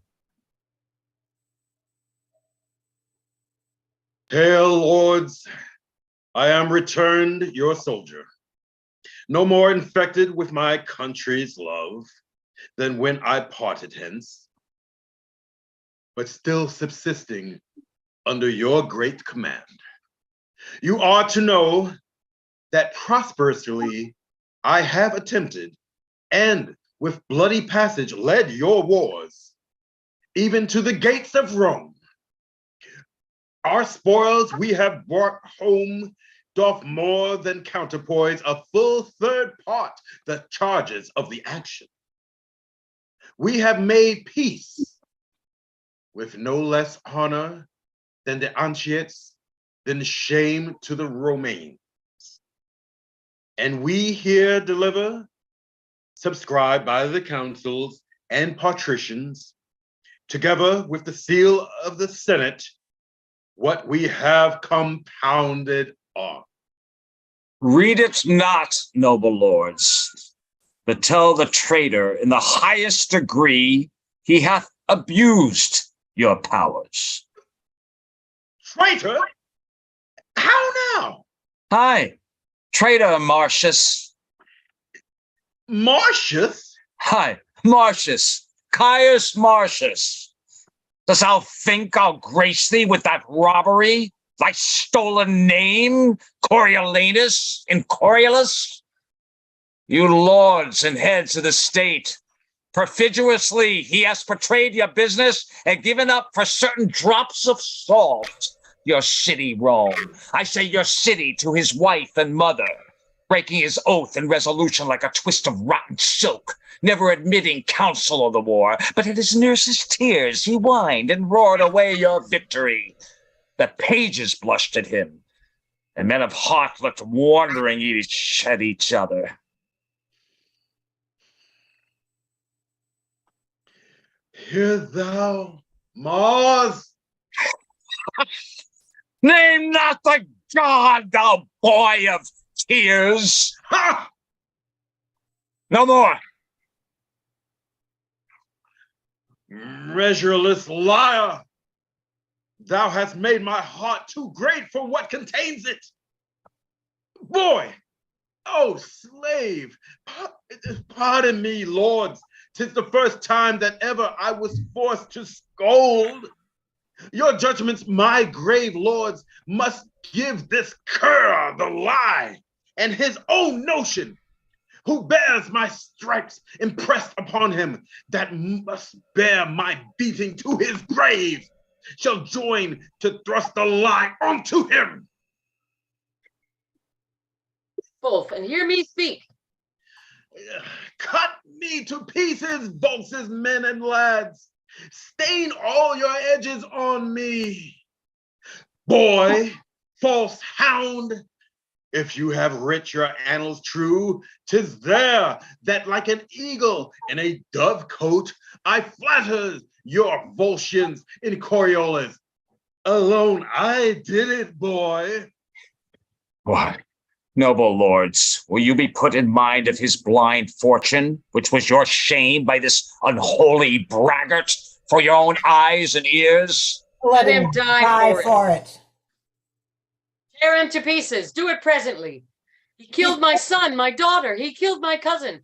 Marcus, he killed my father.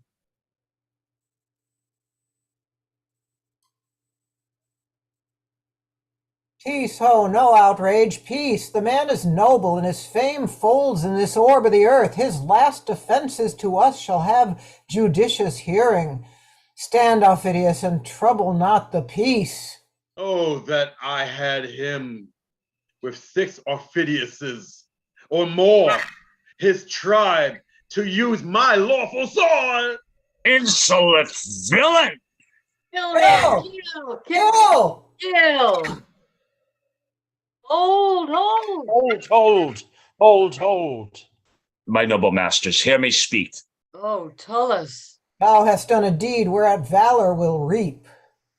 Tread not upon him, masters. All be quiet. Put up your swords. My lords, when you shall know, as in this rage provoked by him you cannot, the great danger which this man's life did owe you, you'll rejoice that he is thus cut off.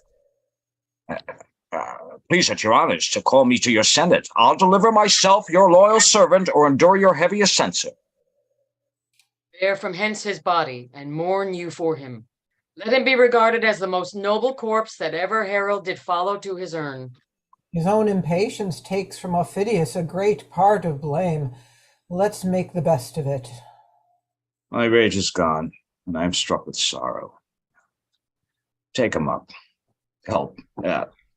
3 of the chiefest soldiers, I'll be one. Beat thou the drum that it speaks mournfully. Trail your still pikes. Though in this city he hath widowed and enchild many a one, which to this hour bewail the injury, yet he shall have a noble memory. Assist. Yeah. Terrible reading of this prick. I can't stand this guy.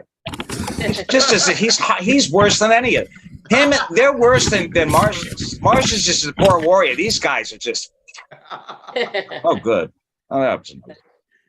I didn't do a very good reading. You were great, Brian. You were very good. Very. Yeah, I didn't you take really enough were time good, with my. Brian. With Thank it. you. Yeah. Well done. Oh, Well you done. worked. You're full of shit. You Yeah. were We have great, 2 man. Bryans. You were great. No, as well. I missed a lot, but yeah, it's a good read. It was good first read. No, dude, you're awesome as usual. All of you guys, I had a great time. It was the two Bryans, both. I didn't realize it would be Thank so you. long. Thank you. Yeah. Thank you. Thank all Good of job, you. everybody. Have a good week. Thank you. Crazy play. I'll Yeah. see some of you tomorrow. Take care. All right, Have a babies. great Bye-bye. have a great Bye-bye. weekend. Thank Great you. holiday. Thank If I you, don't speak with you everybody. again. Okay, lovies. I'll love see working you with all all. of you again, I'll see but you next week. Bye. have a great one. Bye. Okay, Good baby. job, everyone. Thanks so much. Thank you. Yeah. Thanks, Bob. Well done, and you got done before 5. Just. It is a long play with a lot of words. I mean, I like the Rafe Fiennes movie where he cuts a lot of it, and I think makes it work. But it's also one of Shakespeare's latest plays, and there's a lot of really wonderful language. So thank you, and thanks for joining us, Brian. I grew to like my character too. Yeah, Menenius. yeah. Yes. I'll be there Menenius, next. What? Menenius is how I usually hear it pronounced. Menenius. Yeah, Yeah. I liked reading him. Seemed like he was sticking up for the good guy. Yeah. Yeah, and I mean that first speech with like that big toe of the assembly. Yes. I thought I liked how he was telling people off. So I'll be there at the Morningside Library next Saturday for the Winter's Tale. Great, Yeah. great. Yeah, I Virginia won't be able asked to me be there because I'll be working, but I'm glad. Virginia asked me to read for Florizel, Cool. which is perfect because I years ago did a scene from Winter's Tale playing Florizel. Hmm. Nice. Yep. Great. Yeah. Yeah, it's a fun one. And then that will complete our getting through all of the plays every year for the 23rd. Fantastic. I did this a very long time ago, and for one reason or another fell out of it. But last time I did this was Cymbeline. I read for Shakimo. Oh yeah, that's a fun part. Good to meet you, Paul, and take care. Have a good weekend. All right, you too. Thank Bye-bye. you. Bye. We were still alive. Great. And that was our reading of Coriolanus.